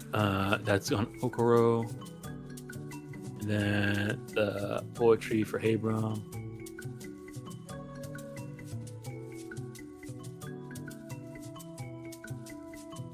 All right, theme novel. All right.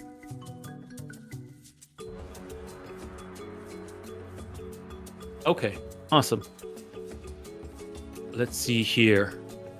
I'm not gonna have you do any rolls because you're already close enough to hanging out with them, and you also came with gifts. So these are just gonna be successes for them, for all of them. All right, and souvenirs. Okay, so let me move the month over again. All right, hold on, just check something here. We're on, and then here, and then go. All right. Yeah, I don't see the wine. It might have gotten sold. There was 15 bottles of it, which added up to an amount. I meant to keep one of them, but that's. Yeah, it's okay. It's all right. We got it. I got what you mean. All right. Let me see here. All right. So you guys, this is your last month of downtime. Oyamba says that he schedules a meeting for you guys to have on the 2nd of Chthona. Is that the beginning or the end of the month? Oh, I guess it's the beginning. That's the beginning. That's the beginning of next month. Okay, so the month after this downtime. Okay, got it. So you have this last downtime, but you guys are gonna meet him there, and you already know that it has to do with a diplomatic mission to Mzali. So you can guys use this to, like, if you want to retrain any feats or anything like that, or do some research on Mzali, you guys can do that. If you want to rechange one of your lores to Mzali lore, I don't know. That's things. I got it. He's got that on, and he's got that Mzali lore. What are the rules for learning uncommon spells? Is it per rank or something like that? Yeah, it is per rank. Week per rank. Is it a week per rank? Oh dang. Oh well. Yeah, Next week per rank. I guess something else.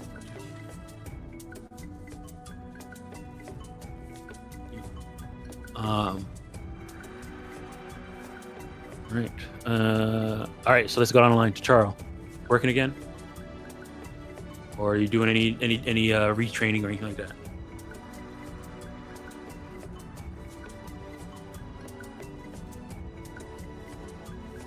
Charles? Oh, my bad. Retraining? Yeah, what are you doing for your last month of downtime? Oh, let me see. I don't think I need to retrain. Shit.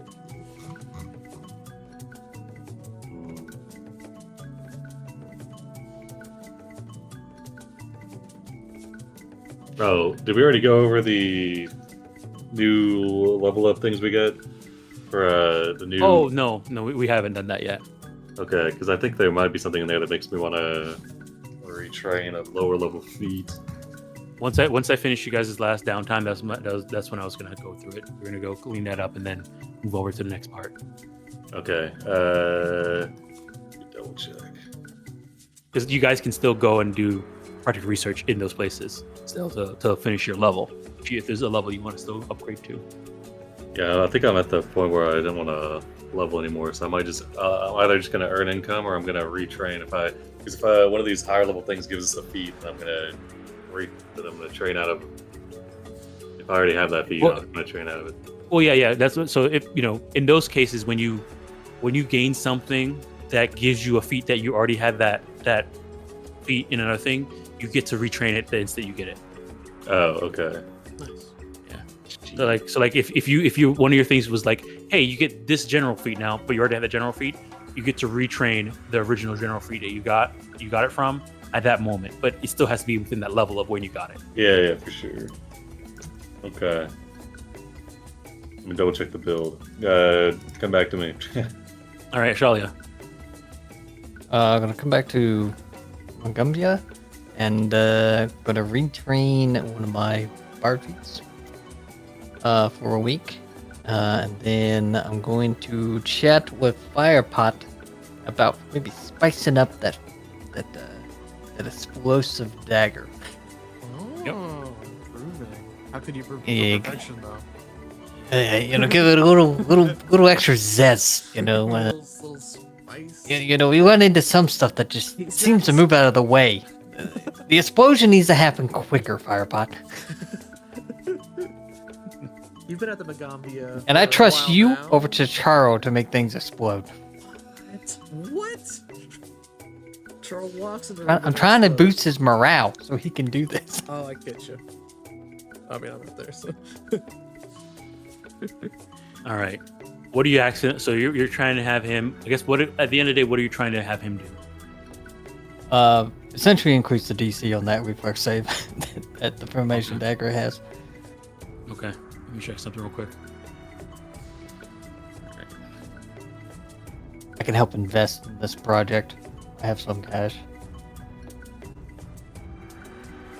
Oh, you know what? You still you have that. I don't know. Maybe you need fire creature parts. You remember you still have that mask from the fire newts?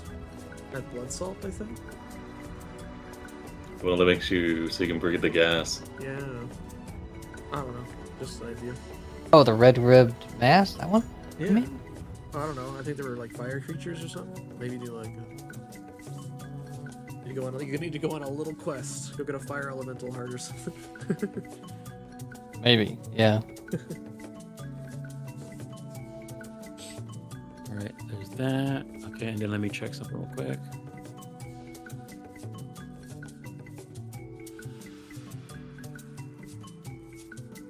Dang, I'm really tempted to earn income. I mean, earn income's useful. can. Yeah. All right. All right, and then let me just check some real quick. I'll let you know. Where is it at? Over here, and then through here. And up.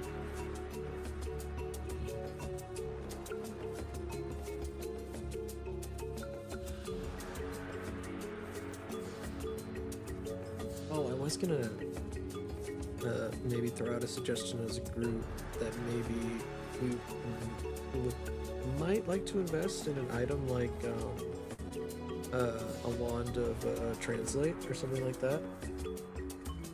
Oof, that is a good idea. Oh yeah, we are gonna. We run into a couple situations, and we're gonna get higher level. All right. What level you're trying to get this thing up to? Slaps the hood of the car. Whoop. Wow. How much power you want on this bad boy? Firefight now. Obviously, the best you can get firefight.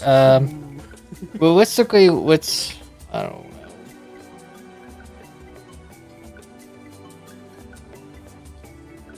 I mean, 10 would make it more useful, I think. And he's asking, do you want to focus on the fire or you want to focus on the weapon? The fire. Go all the way. Ask for 20. All you can do is say no. Firefight, can you make this, 23? The DC. 23. I'm looking for a fireball. We might have to fight, tree laser or something. I don't think you have the funds or the You're patience right. to wait for it to be 20. Wait for it to be 23. You mean item But, I don't even know if I had the funds for the 10 I asked. All right, so okay. Speaking in non-game terms, like in game terms, 10. But okay, let me just check some real quick here. Okay, how much is it right now? All right, let me do some math real quick here. So.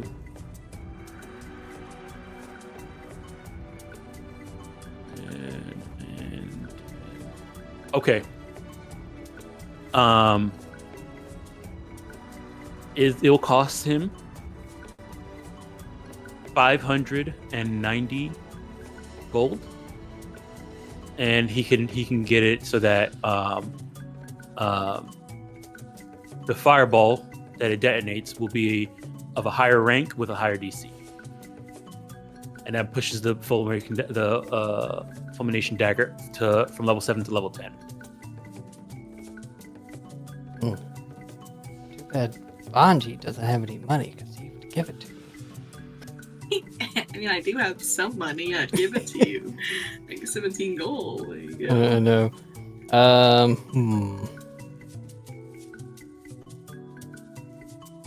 See here. Who would I go to with this problem? I guess I go to Chicharo. Chicharo's about flames. Alright. Shall we come to you, Chicharo, during the month? Oh yeah. Asking for a loan. A loan. A loan. That's the rich boy for the loan. How much? 590, so 590. no, not the full amount. I have That's the that. total. Yeah, surely I'm not very 220. liquid at the moment. 220. 20. I know. I will have to sell some noodle coin. Some noodle coin. Noodle coin.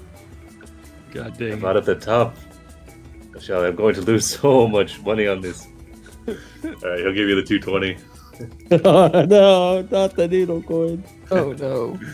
Alright. Down to Shall we 45%. invest it into Invest it. explosion? into fire pot coin. Okay. All right. So this increases the rank of the fireball to rank 5 instead of rank 3. So that means it's going to have an extra 46 on top of it, and the DC is now going to be a 28.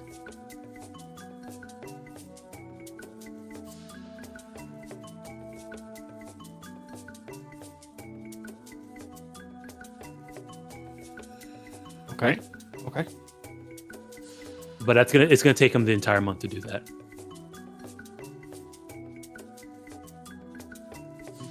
You probably earn income that month to help. Yeah.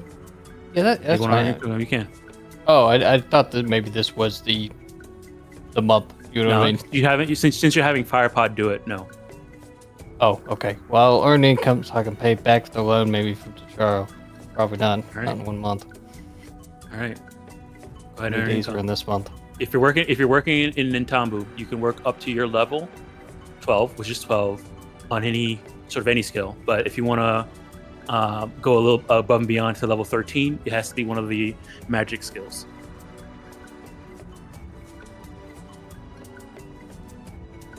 You got this. Any skill at 12, I will take you up on that. I'll use let's try stealth, and it's like, I don't know, delivering packages without other people noticing. You know, like they order like roses, and they want their roses delivered, but they don't want to know who it came from. Free delivery every time. That's right. Okay. I mean, it could also be, helping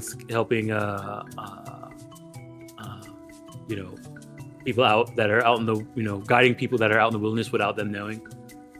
That could be stealth. As a Tempest Mage. I mean, not Tempest Mage, as a Rain Scribe. Rather than delivering packages, because I think delivering packages will be more Yeah, I think you'll step on sight. some toes. Oh, okay. I got you. But if you want to use stealth, you can use stealth, and I would say the jobs that they have for somebody that needs to be stealthy is guiding people in the forest about Yeah, give you, like, a being scout seen. or a lookout, or... Yeah, being scouts and Watch, being scout on the lookout for security. people in the forest. Yep. Yeah, sure, you can do that this month. How many days are in this month? This month has 30 days.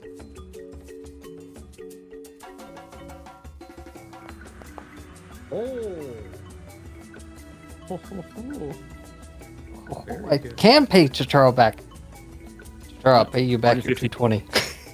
Nice. Wait, just 220. That's what Show me. Well, during the month, the noodle coin went up 400%. it went up. All right. Well, you did help out. She'll give you 240. Oh, huge. All right, Vanji. You Last reinvent month. the noodle coin. Immediately crashes. Needle rug pulls. Needle rug pulls. You see it, yeah, you see Charo looking really sad. It's a noodle coin. It's just Noodle scamming to Charo. This money. Next month for sure. Next one for sure. Vanji's gonna, I don't know, hang out with some friends again. I'm gonna hang out with Essie. Mhm. Every morning when she starts her classes. Vanji just brings her breakfast in the middle of class. And it's like he makes it himself. So it's never really great. It's not bad, but it's not great.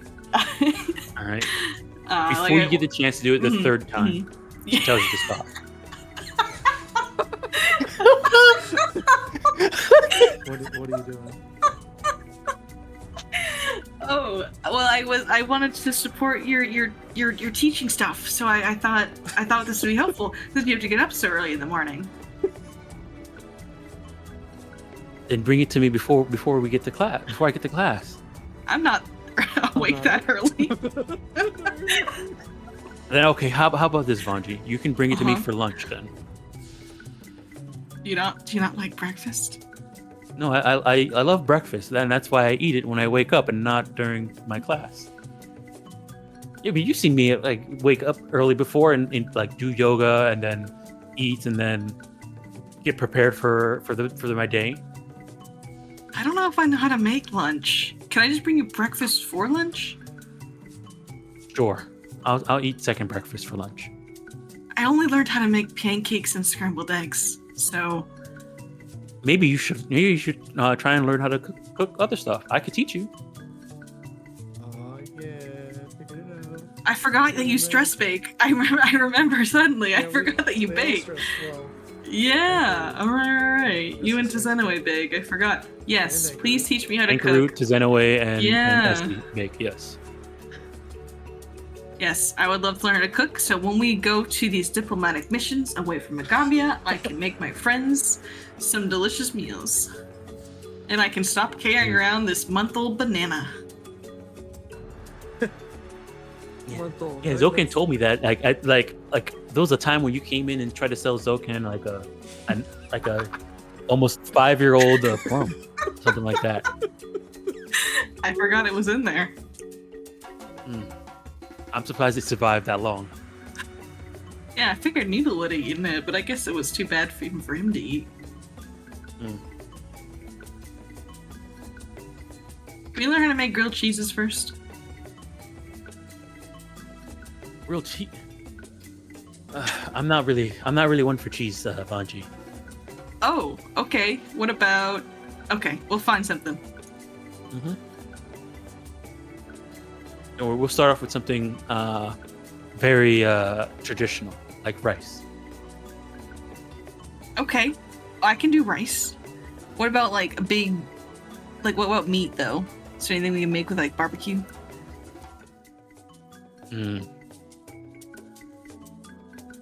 I'm pretty sure there's some. I'm pretty sure we can make something. Maybe like a stew. Stews are simple. I like We can start off with a stew. Alright, sounds good. I'll schedule you in for lunchtime. Okay. Lunchtime. Okay. I'll add you to my. Add lunch with Vanji to my schedule. I'm very busy right now. That I'm a lore speaker. Oh yeah, it gets pretty crazy.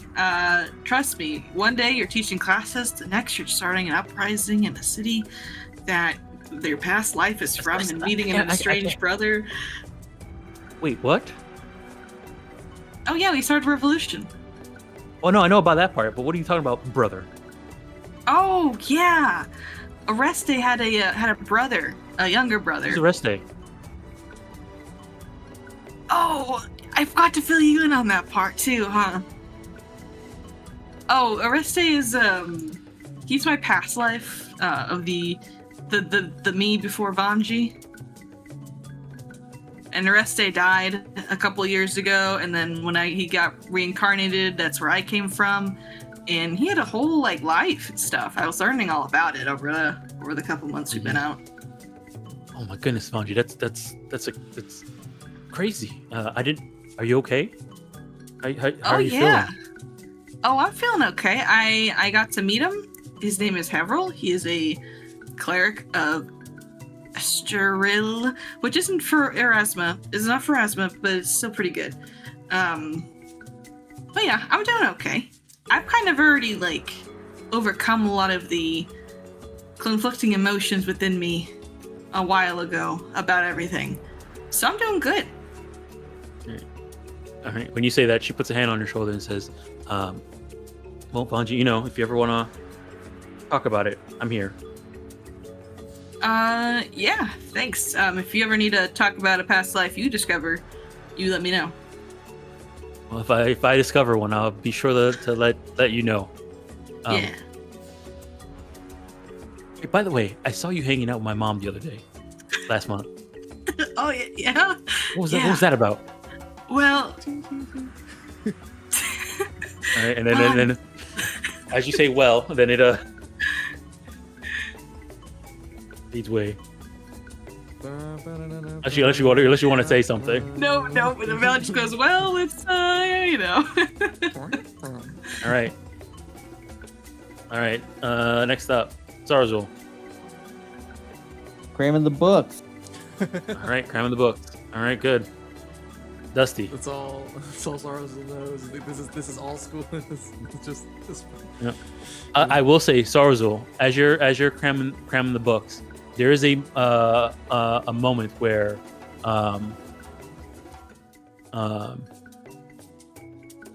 what you call it? High Sun Mage Oyamba calls you into his office. That guy's in charge, right? Yeah, he's the principal. Yep. He's the dean of the school, pretty much. Yeah. I go to Vanji and I ask for advice. Sweating. What's wrong, Saraszul? Don't sweat. The boss, he wants to talk to me. Which I've been boss? found out. For what? The High Sun Mage. They know. Oh, Oyamba? Oh, he wants to talk to you? Will you come with me, Teacher Vanji? Oh, sure. Yeah, one day I'm going to defeat him in combat. He promised me that we were going to fight one day. Oh, maybe I'll go ask Dusty then. Oh no, we're cool. He accepts. Pretty sure that's how that works. Eventually in the future, I'll come with you. I take Teacher Vanji and I go to see the Sun Mage. All right. As you guys walk in and Oyamba sees you with Vanji, he turns to Vanji and then turns to you and says, "I never agreed to combat." Oh. What? Yeah, hang on. I look behind me. But in the future, don't worry, you will.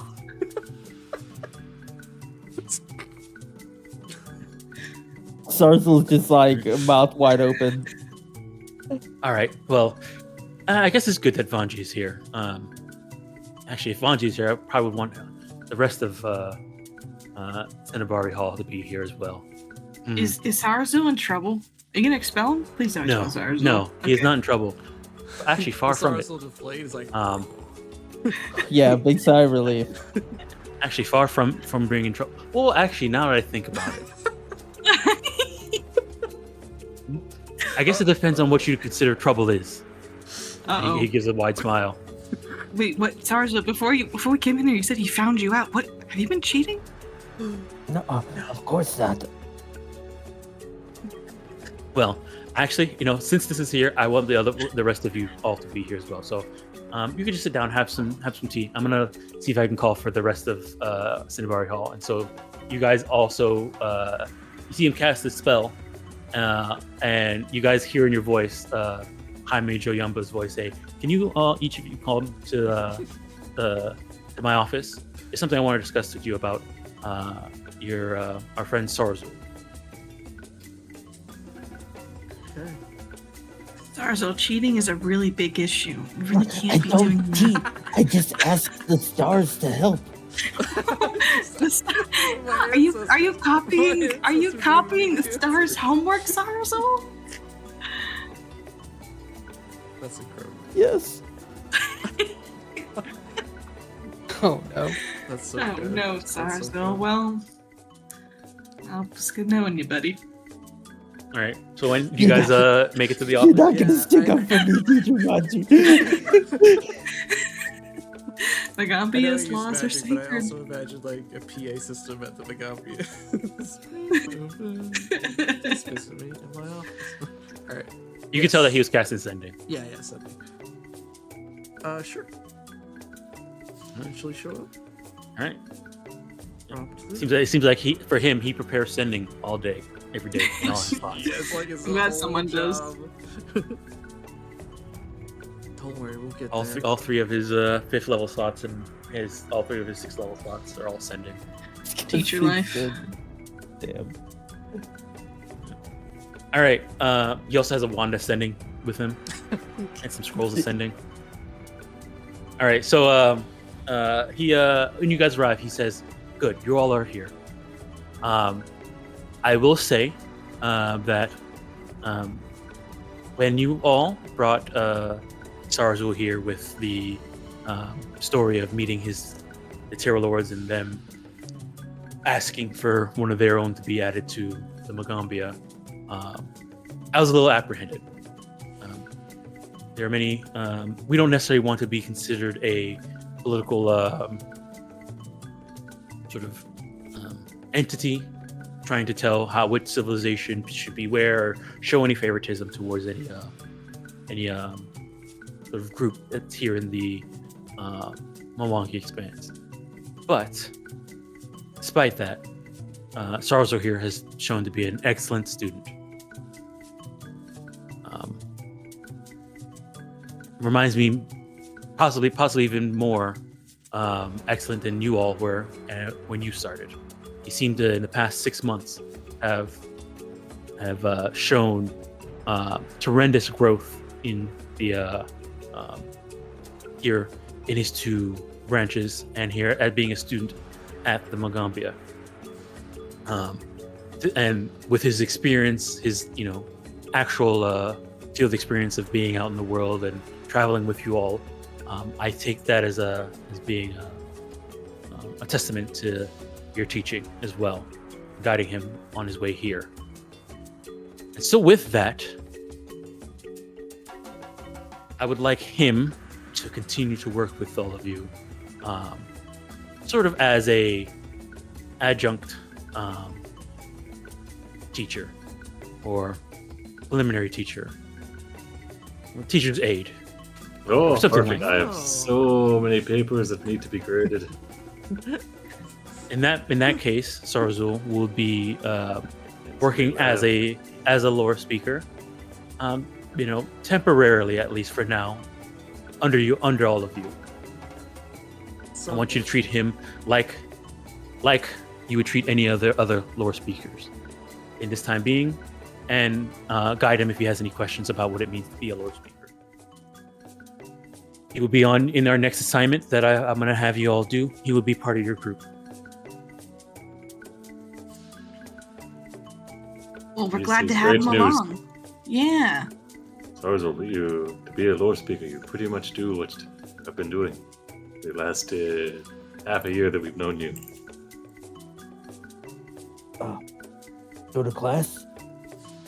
Without the going to class. Well, you go to class, but you're the teacher. Oh. So, yes. Yes, specifically Saraszul. Right now, we know that there's a decent amount of skepticism with the Tewa Lords. And so I would, being an Emerald Bow and a Cascade Bearer, and focusing on diplomatic relations and the thoughts of that, I would want you to teach a class on letting people know what the Terror Lords are like, and what they're, so that we can understand and see if we can remove the stigma that happens with your people. Yeah, I am up for the job. High Sun Mage. All right. I'm looking forward to seeing how you do. But in the meantime, you probably won't get a chance too soon, because in a real soon I'm going to have you all partake in a diplomatic mission to Mzali. So remember the office date on the 2nd. Yes, sir. All right.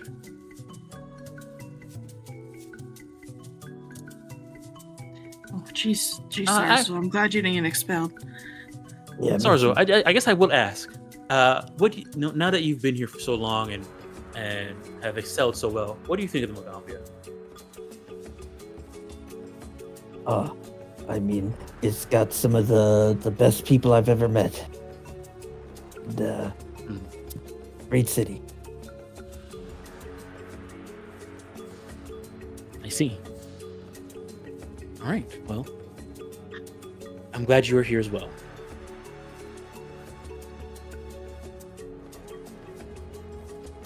All right. He gives like a inappropriately deep bow, and grabs Banchi's hand and walks out.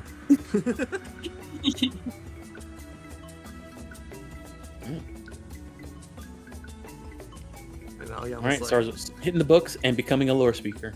Oyamba's All right, like, Dusty. I lost my touch. Well, if you're hitting the book, Saraszul, do you want to go to the library and look up any information about Kova events that happened 30 years ago? Red comments. Well, actually, we have Zoom work on the red comment. For the bronze items. Why did I write this down?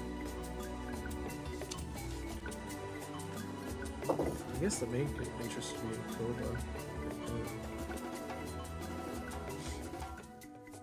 So I figured out like who was the brown eyes, but no, it was. Anyway, you don't have to. I just. No, I'll go to the library. Not the. This You is wanna when I participate in can researching I can go in researching the about- restricted section. Now that you're a lore speaker, yes, you can. Ooh, Wait, there's actually a restricted section. Yeah. Hell yeah! of course Yeah. there is. That's why the Playboys are. Oh no! You meet some other. Yes, teachers. yes, You yes. meet some When- other teachers there. There was a time when they first became lore speakers that Ignacy and Mariama asked them to go get some from the restricted area. Oh my god. Oh, we did do that crime. I mean, it wasn't a crime because you guys are allowed to go there. So It was for researching the weird rune things around the city, wasn't it? mm-hmm. Did they ever? We never asked them if they figured it out. They were trying to do that to become. That was like their thesis they were working on, wasn't Yep. it? They're like, Yep. well, I guess they became conservants. Must have worked. Yep. Mm-hmm. Charles, he'll check out their paper, Oh, I like in the journal. Good. He'll read it. Index library. See the papers. Okay. Yeah. So, I would actually like to go, take a trip. Well, first I'm gonna talk to, Abram. And I want to ask him if he's familiar with Cloudspire. He says, "Oh yes, oh yeah. He's definitely familiar with Cloudspire. That's where he's from." Have you been there recently? Oh, probably not in the last six years, I think. Would you be willing to accompany me? I need to. I would like to maybe get an audience with a cloud dragon. And I know the deep connection. Oh. Yeah. I don't know. Ooh. Hmm. What if you just I don't need your help like doing that part. If you just want to help me not get lost, I understand it's a really big city.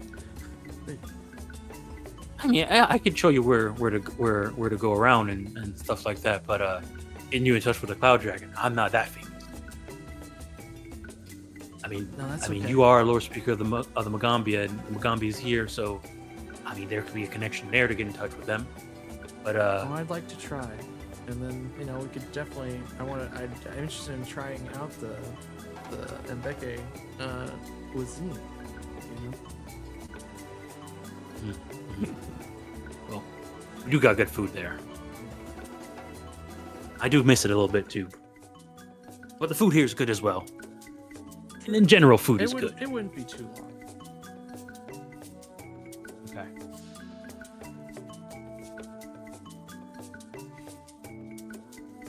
Oh, I mean, you can see all of Cloudspire then. It's a beautiful sight. I'm a little afraid of heights, but it should be okay.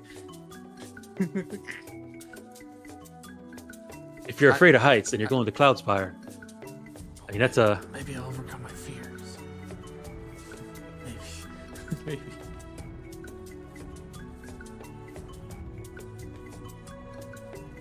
Okay, and I feel like that would probably take a month to get there and come back in time and do what I'd like to do. And if anyone else would like to come, like see a new city or go there,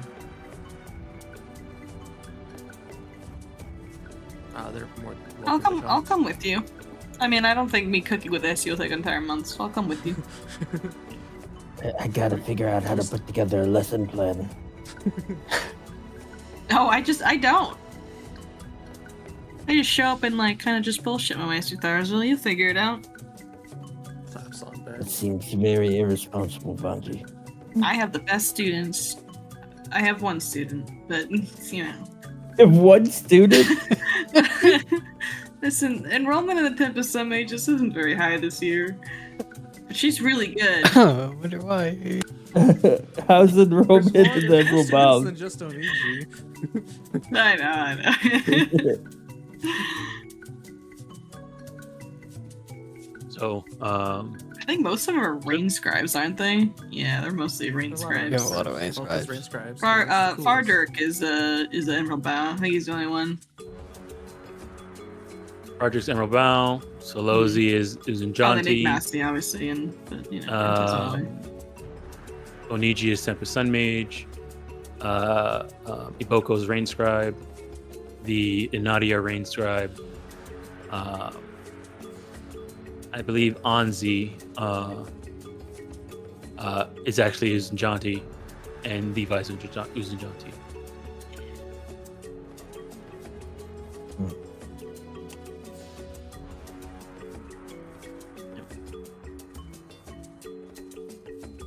Okay, so you head to Cloudspire. Cloudspire is a massive fist-like mountain. So like it's like the mountain shape is like it like goes up and then bulges at the top. So it looks like a fist jutting out of the earth. Yeah. Then It's massive too. 'Cause the city's on top of it.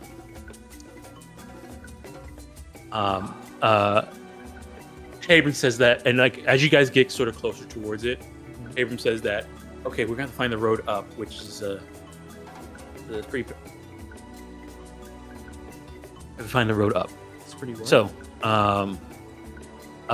is pretty hidden. Oh. Okay. Um, You like a challenge? so, not necessarily. I know where it is. Oh, okay. All right. He says that most people actually don't, walk here. They take airships from the same type of airships that are from Alkenstar and stuff like that. 'Cause there's a good relationship between Cloudspire and Dungun Hold. Well, Noodle can fly, but I don't think.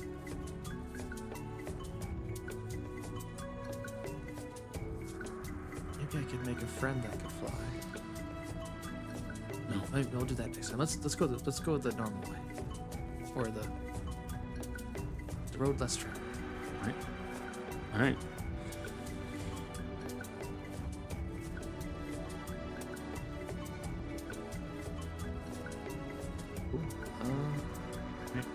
All right. So you guys make it towards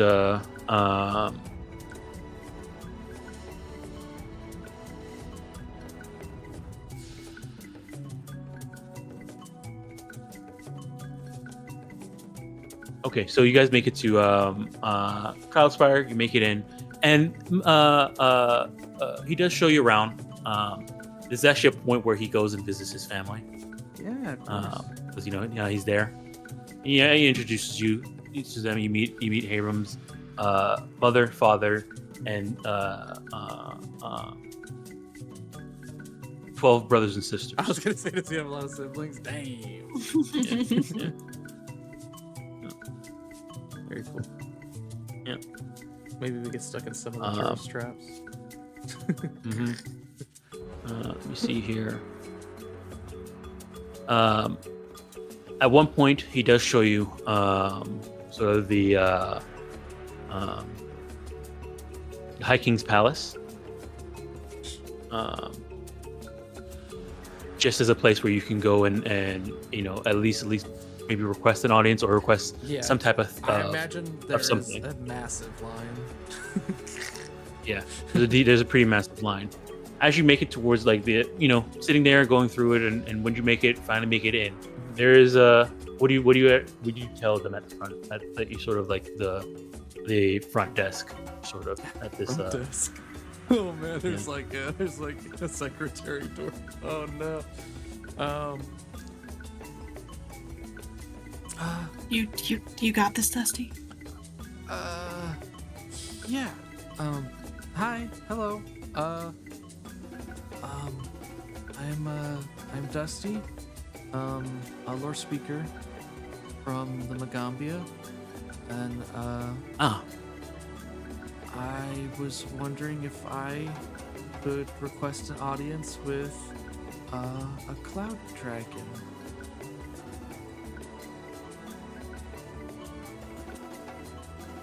All right, let me see here. I have.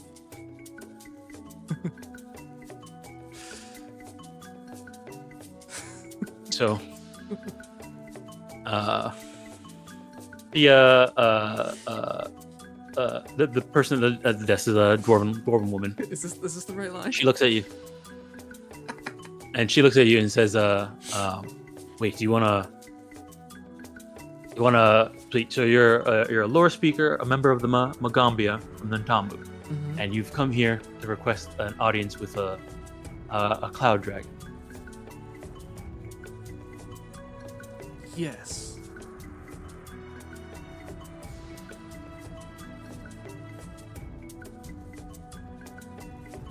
All right. Yeah, they say, we don't have authority to call down a cloud dragon to come and meet with you. See. As a person who's not familiar with cloud spires, we are sort of in a mutual truce agreement with the cloud dragons. We live here, and they come when they want to and leave when they want to. We have a mutual understanding with each other. I don't know if you know the history of, and then she goes sort of explain some of the history of Cloudspire. So the history of Cloudspire is that actually the dwarves that sort of moved up onto this area and started living here, there were a bunch of cloud dragons that used to live here already, and it was actually a major conflict between the dwarves and the cloud dragons. They fought each other. Trying to get the sky, right? Yeah, they're trying to get this guy, and they fought with each other for millennia. Eventually, sort of peace broke out because they just didn't want to have to fight each other anymore. And when for that thing of peace, it was just like, okay, the cloud dragons want to use this space for a certain reason, and the dwarves want to use the place for a certain reason. The dwarves will use that place for that reason, and then make sure the place is set up so that when the cloud dragons come to use the space whenever they want to use it, it is set up for them. And so sometimes the cloud dragons use the place as a place of resting and stuff like that. And over time, they have become very, now that they have figured out a way to coexist. Over time, there's been sort of a nice relationship that has formed between the dwarves of Cloudspire and the cloud dragons. But it's not like the cloud dragons are a member of Cloudspire. They're like, they're like that. So she says that we don't have if you want to wait here for, until they show up, which we never know exactly when that happens, but that is a possibility. But I cannot guarantee you will get an audience with them. Okay. Now, is there a reason for requesting an audience with a cloud dragon? I would like to give them something and make a request of them. I also have a gift that they might be interested in. But if you're willing to,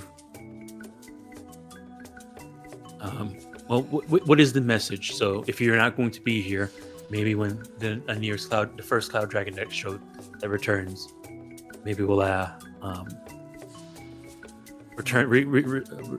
relay this message. Okay. Is this a message from the Magaambya? No.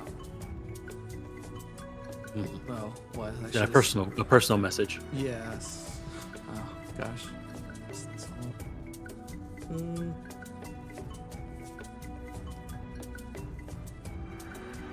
Yeah. Well, maybe I'll. If it's all right, if I could do Are there any cloud dwarves or Mbeke dwarves that speak or communicate with the dragons? I mean, many of us do when they show up. Yeah. Well, perhaps I will wait, and then if I'm unable to speak with one, in the time I have, then I will leave the message and the All right. with you. Okay. So you're pretty much gonna hang in Cloudspire this month to see if a Cloud Dragon shows up. Yeah. Well, yeah. Okay. So during that time, you're probably there for like half the month, Yeah. and then there's a day when a few Cloud Dragons sort of come in and perch for a while, and the way they kind of this happens, it's like they have their sort of sections of Cloudspire that they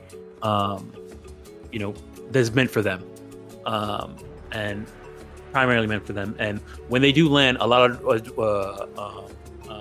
Mbeke dwarves, travel towards this area, and greet them, and they have conversations, tell them, they ask them about their travels and stuff like that, and they share stories. Okay. Perfect. Yeah. And so that is the time where you can go and meet one of them. Yeah. Well, I will go and wait my turn. Yeah. Possibly. Your turn comes up. Okay. And they look as you kind of come through, and they see you. They say, a small cobalt. What do we have here? Greetings. I am Dusty of the Magaambya. I am humbled by your presence and you allowing me to speak with you. I have a gift and a request. They both like there's a few of them there, and they kind of as you're talking to one of these Cloud Dragons, the other one kind of like pops by and says, "Oh, you don't have to be so nervous, little one."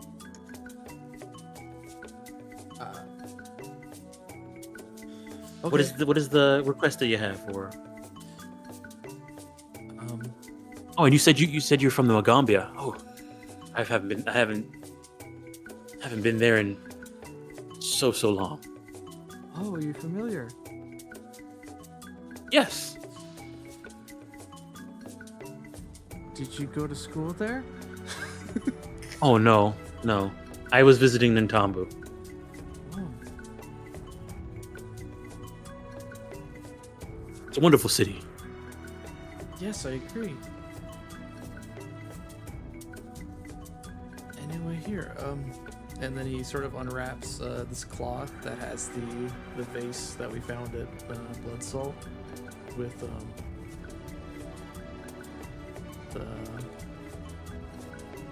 I think it was painted with iconography about cloud dragons and like the cycle for Bloodsalt.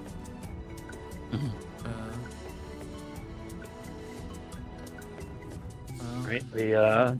They see it, and they look at it and says, "Oh, wow, this is a extraordinary artifact.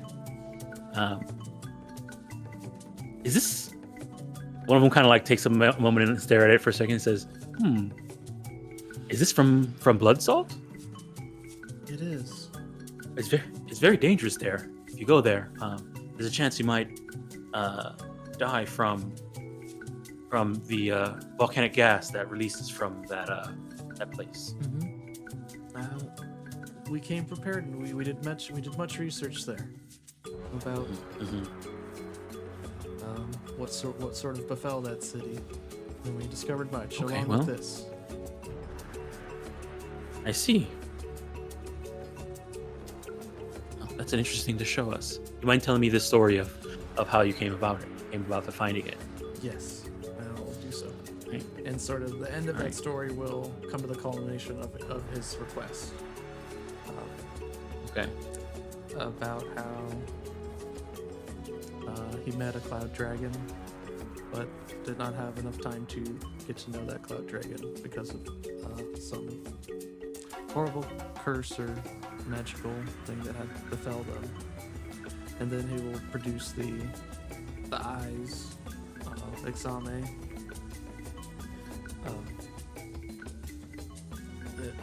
This is part of what was left, and this tragic story need not end in such sadness. If it is possible, I do not know how, if you could take these eyes and add them to the stars above, I'm sure that would mean the world to Exame.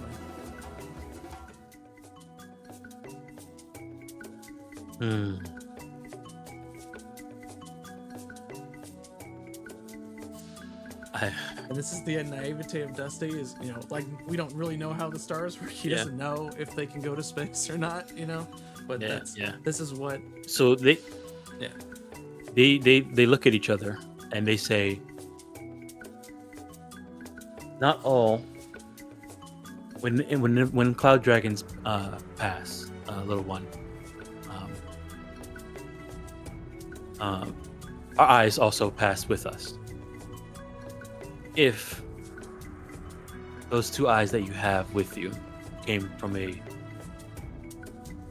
cloud dragon that has passed, they were given to you for a reason.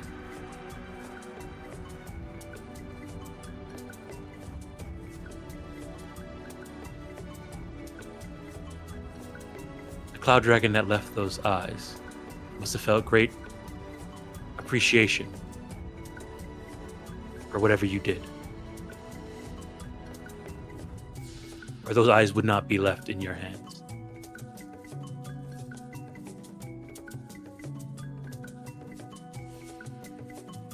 We will take them if that's what you desire, but they were left for you.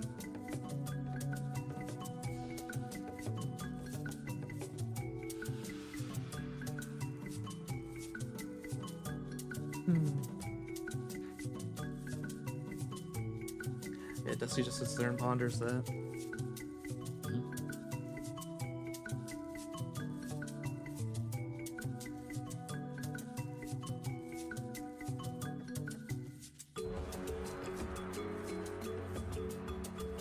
Right.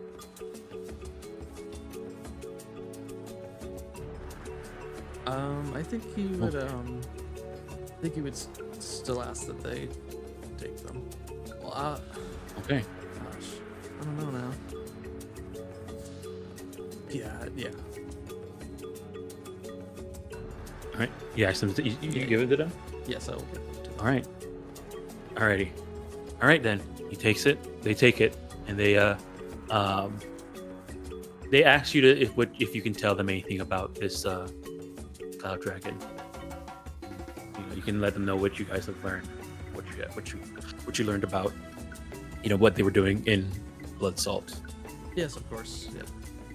Yep. Okay. Okay. I'll show him the bracelet too. Right. If you guys are willing to give me like 10 more minutes to get set up for what's going to be coming in sorry. chapter 1 for the book, we can. Yeah, I'm Okay. chilling. Yeah. Yeah, go for it. All right, awesome. All right, I was so yeah, adding but yeah, my, Dustin, downtime. oh yeah, Charo, your downtime. Yeah, I'll just do What are earn you doing? income. You doing earning income? This is Yeah, I putting didn't see. stacks back in. It's true, a noodle coin. I didn't see anything I really need to retrain, so All right, this is 30 days. 30 days. All right, level 12. Earn income. 12, 30 days.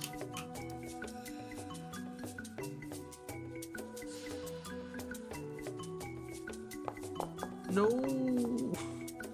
Good thing I got a hero point. Saved it. The last True. second. Just go ahead and roll again then, instead of like use the macro again instead of using right Oh, click okay. hero point. I don't know why it's only giving me a plus 22.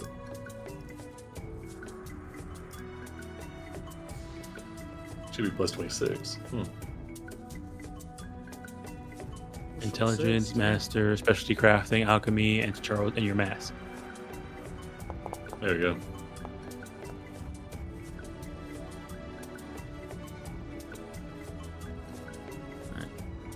Awesome. All right, 300 gold. Nice. Earning income. Good. All right, so after this month has ended and you guys see here.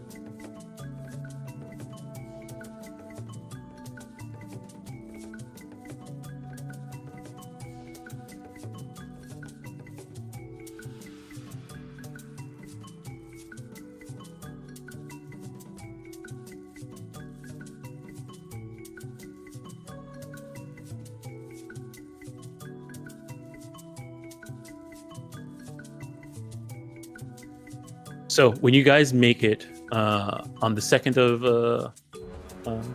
Gotha, where is it? Chthona, sorry, Chthona, 2nd of Chthona, Foil Day. You guys are called towards Oyamba's office, so get some flavor text here. The door opens up to a bookshelf-lined room containing a small stage. He has kind of renovated his office a little bit for this moment.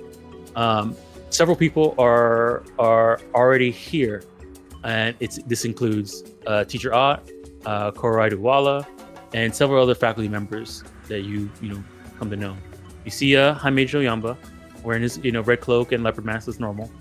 Step out from the group and opens his arms and says, all of you come in and says, there they are, our famous lore speakers. Welcome. Just in time. I was just about to explain the task at hand, so please, all of you take a seat. All right. Char comes in. Take a seat. All right. He says, okay, so now that all of you are here, I had mentioned this before that we would be doing a diplomatic mission to Mzali. Mzali is a place of great culture, fine craft, and a storied history. Unfortunately, the city's ruler, God King Volcana, seems intent on stymieing the city's potential. I know, even though Volcana returned from the dead over a century ago and liberated the city from Chalaxian invaders, in a way, Mzali has freed itself from the tyranny of raiders for a different type of tyrant. Now, in the laws of Mzali, Volcana is the rightful ruler. The people have made that clear, and for the most part, he treats the people of Mzali well. However, in the past few months, they have instituted a law in Mzali that to completely ban the city of anybody who is not from the Mwangi Expanse. It's gotten so bad now that it has even come to the point where people, outsiders, are being killed in Mzali. And so, not only thanks to our Magaambya's reputation for being very peaceful, and a staunch supporter and steward for the Mwangi Expanse, we also have a few famous lore speakers whose name has helped us a little bit in terms of removing a bunch of an outside force that has taken over a Mwangi village and city. And so, you all and the rest of the faculty will be spearheading a diplomatic mission to Mzali to speak with the people there, learn about Mzali's people, and eventually see if we can convince Mzali and Wakena to remove these harsh restrictions. Now, Oyamba kind of like looks at the party and says, "I know, not too long ago, you guys have all went to a village and saw that it was being terrorized by a horrible and cult, and help them spark revolution to free themselves. This is not what we're doing here. This is a diplomatic mission. Our goal here is to convince Wakena that he should not be killing non-Mwangi people in droves for showing up in his city.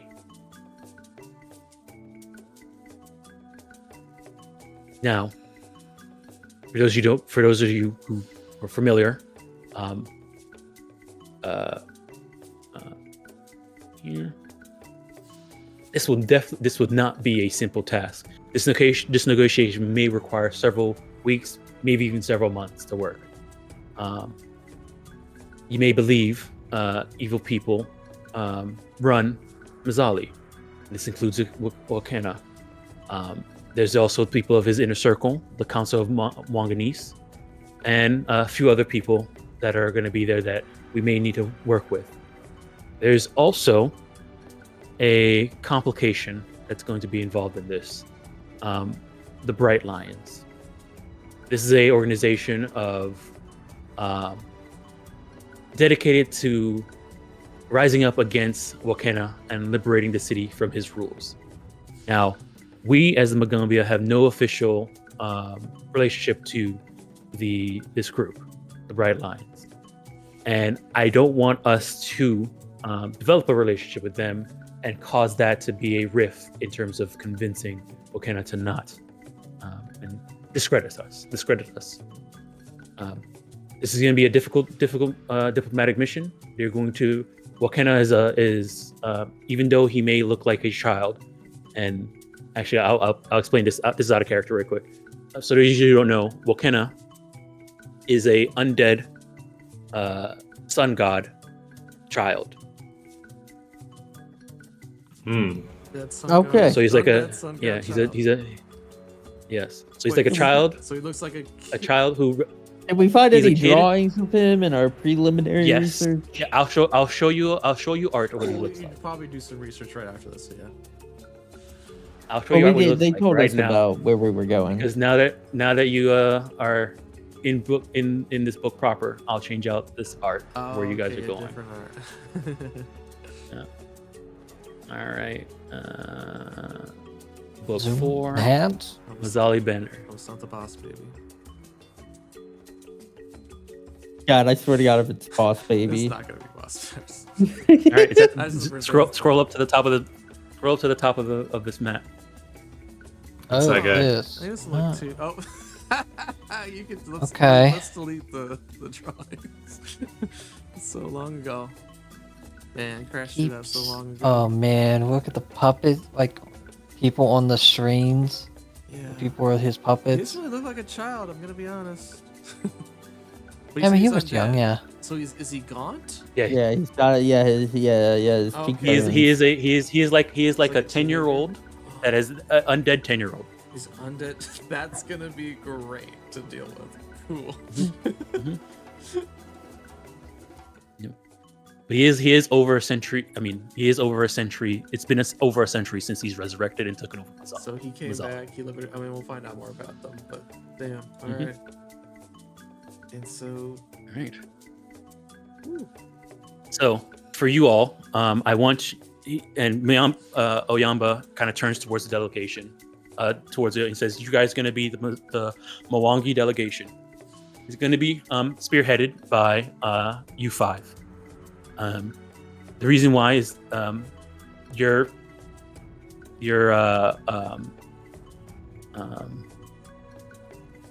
what is it? Why am I forgetting it? The word. Like fresh faces. Not notoriety.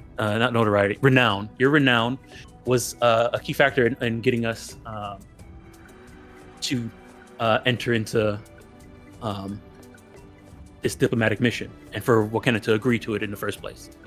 So they know we're coming, and they have made arrangements for us to stay at an inn. But from what I'm understanding, this is going to be a very arduous process of trying to convince and carry favor, and so you're not going to be alone. The other faculty members that you see here are going to go with you. This includes Teacher Mezatani, Teacher Ariwari, Teacher Asahano, Teacher Ulawa, Teacher Lasetti, Teacher Nihira, and Teacher Dejana. And you see Essie is the one that's there. Oh, Essie's there? Oh man. Yep. He went to bed. Essie's going. Wait, so people who aren't going is Zuma and Telenot. Saraszul, let's have a frown. So basically, okay, man, we should have became friends with these guys now. This is the part where we meet. Wait, Ayuwari's going? Right, so Ariwari's going. Telenot and Zuma. Okay. You're also able to, they also say that you as the delegation and the faculty are allowed to bring conservants with you to help you with your task as well. So please pick out a conservant assistant to go with you. What this means is that each of you get to pick out one conservant to come with you. So that could be any of the ones that are up here from your dorm. They come with you, and there's also a few extra ones that you not met. Extra ones we pick out along the way. Yeah, we get each PC gets to pick out one, and they all want to go. Yeah, they're all down to go. Okay. Let me get my boy Ignacy. Even to Zenaway? Yeah, even to Zenaway. Other kids. Ooh, nice. The kids are coming? The kids are coming. Diplomatic mission. I'll take Mariama. All right. Well, yeah, but you guys. But I know we're kind of over time now, but this you guys have until and we'll end the session there with you guys having to pick out who you want. But yeah, so this is what's gonna happen. You guys are gonna be going to Mzali, working on a diplomatic mission, trying to convince this guy that we shouldn't be killing all the people killing people that are outside of Mwangi Expanse coming into his town, his city. Seems like it might be a tough sell, but we'll see what we can do. Yeesh. All right. Teacher Ott's not going. Also, I'll change that. Teacher Ott is going. Yes, sorry, I forgot to mention Teacher Ott. Teacher Ott is going. Yeah, okay, I was waiting for Chikulu. Okay. Maybe no one has tried asking him not to yet. You know what? We could try. We could start it there. So, oh my goodness, when you say that, because the way they describe of how Oyamba asks for Teacher Ott to go is so much like that. It's like a little description of how they ask each professor to each teacher to go, and when he approached Teacher Ott, he asked him to do this, and then he didn't complain at all about doing it. He's like, yeah, sure. Like, I'll do it. If this is what you need. Excellent. And then if that doesn't work, we set him on fire. He's a god. I like those odds. Oh yeah, you can take his fire. But yes, like legit, like he is legitimately a god. Like you could be a cleric of Wakena. Oh, I wonder if he has fire in his aspect. And it says the sun god? Yeah, probably. Mm. Anyone want to swap religions? Yoink. Yeah, I'm just wondering for future reference.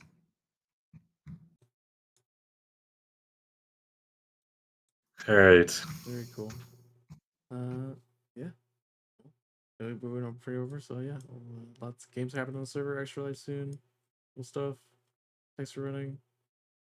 We'll see everyone next week. Bye.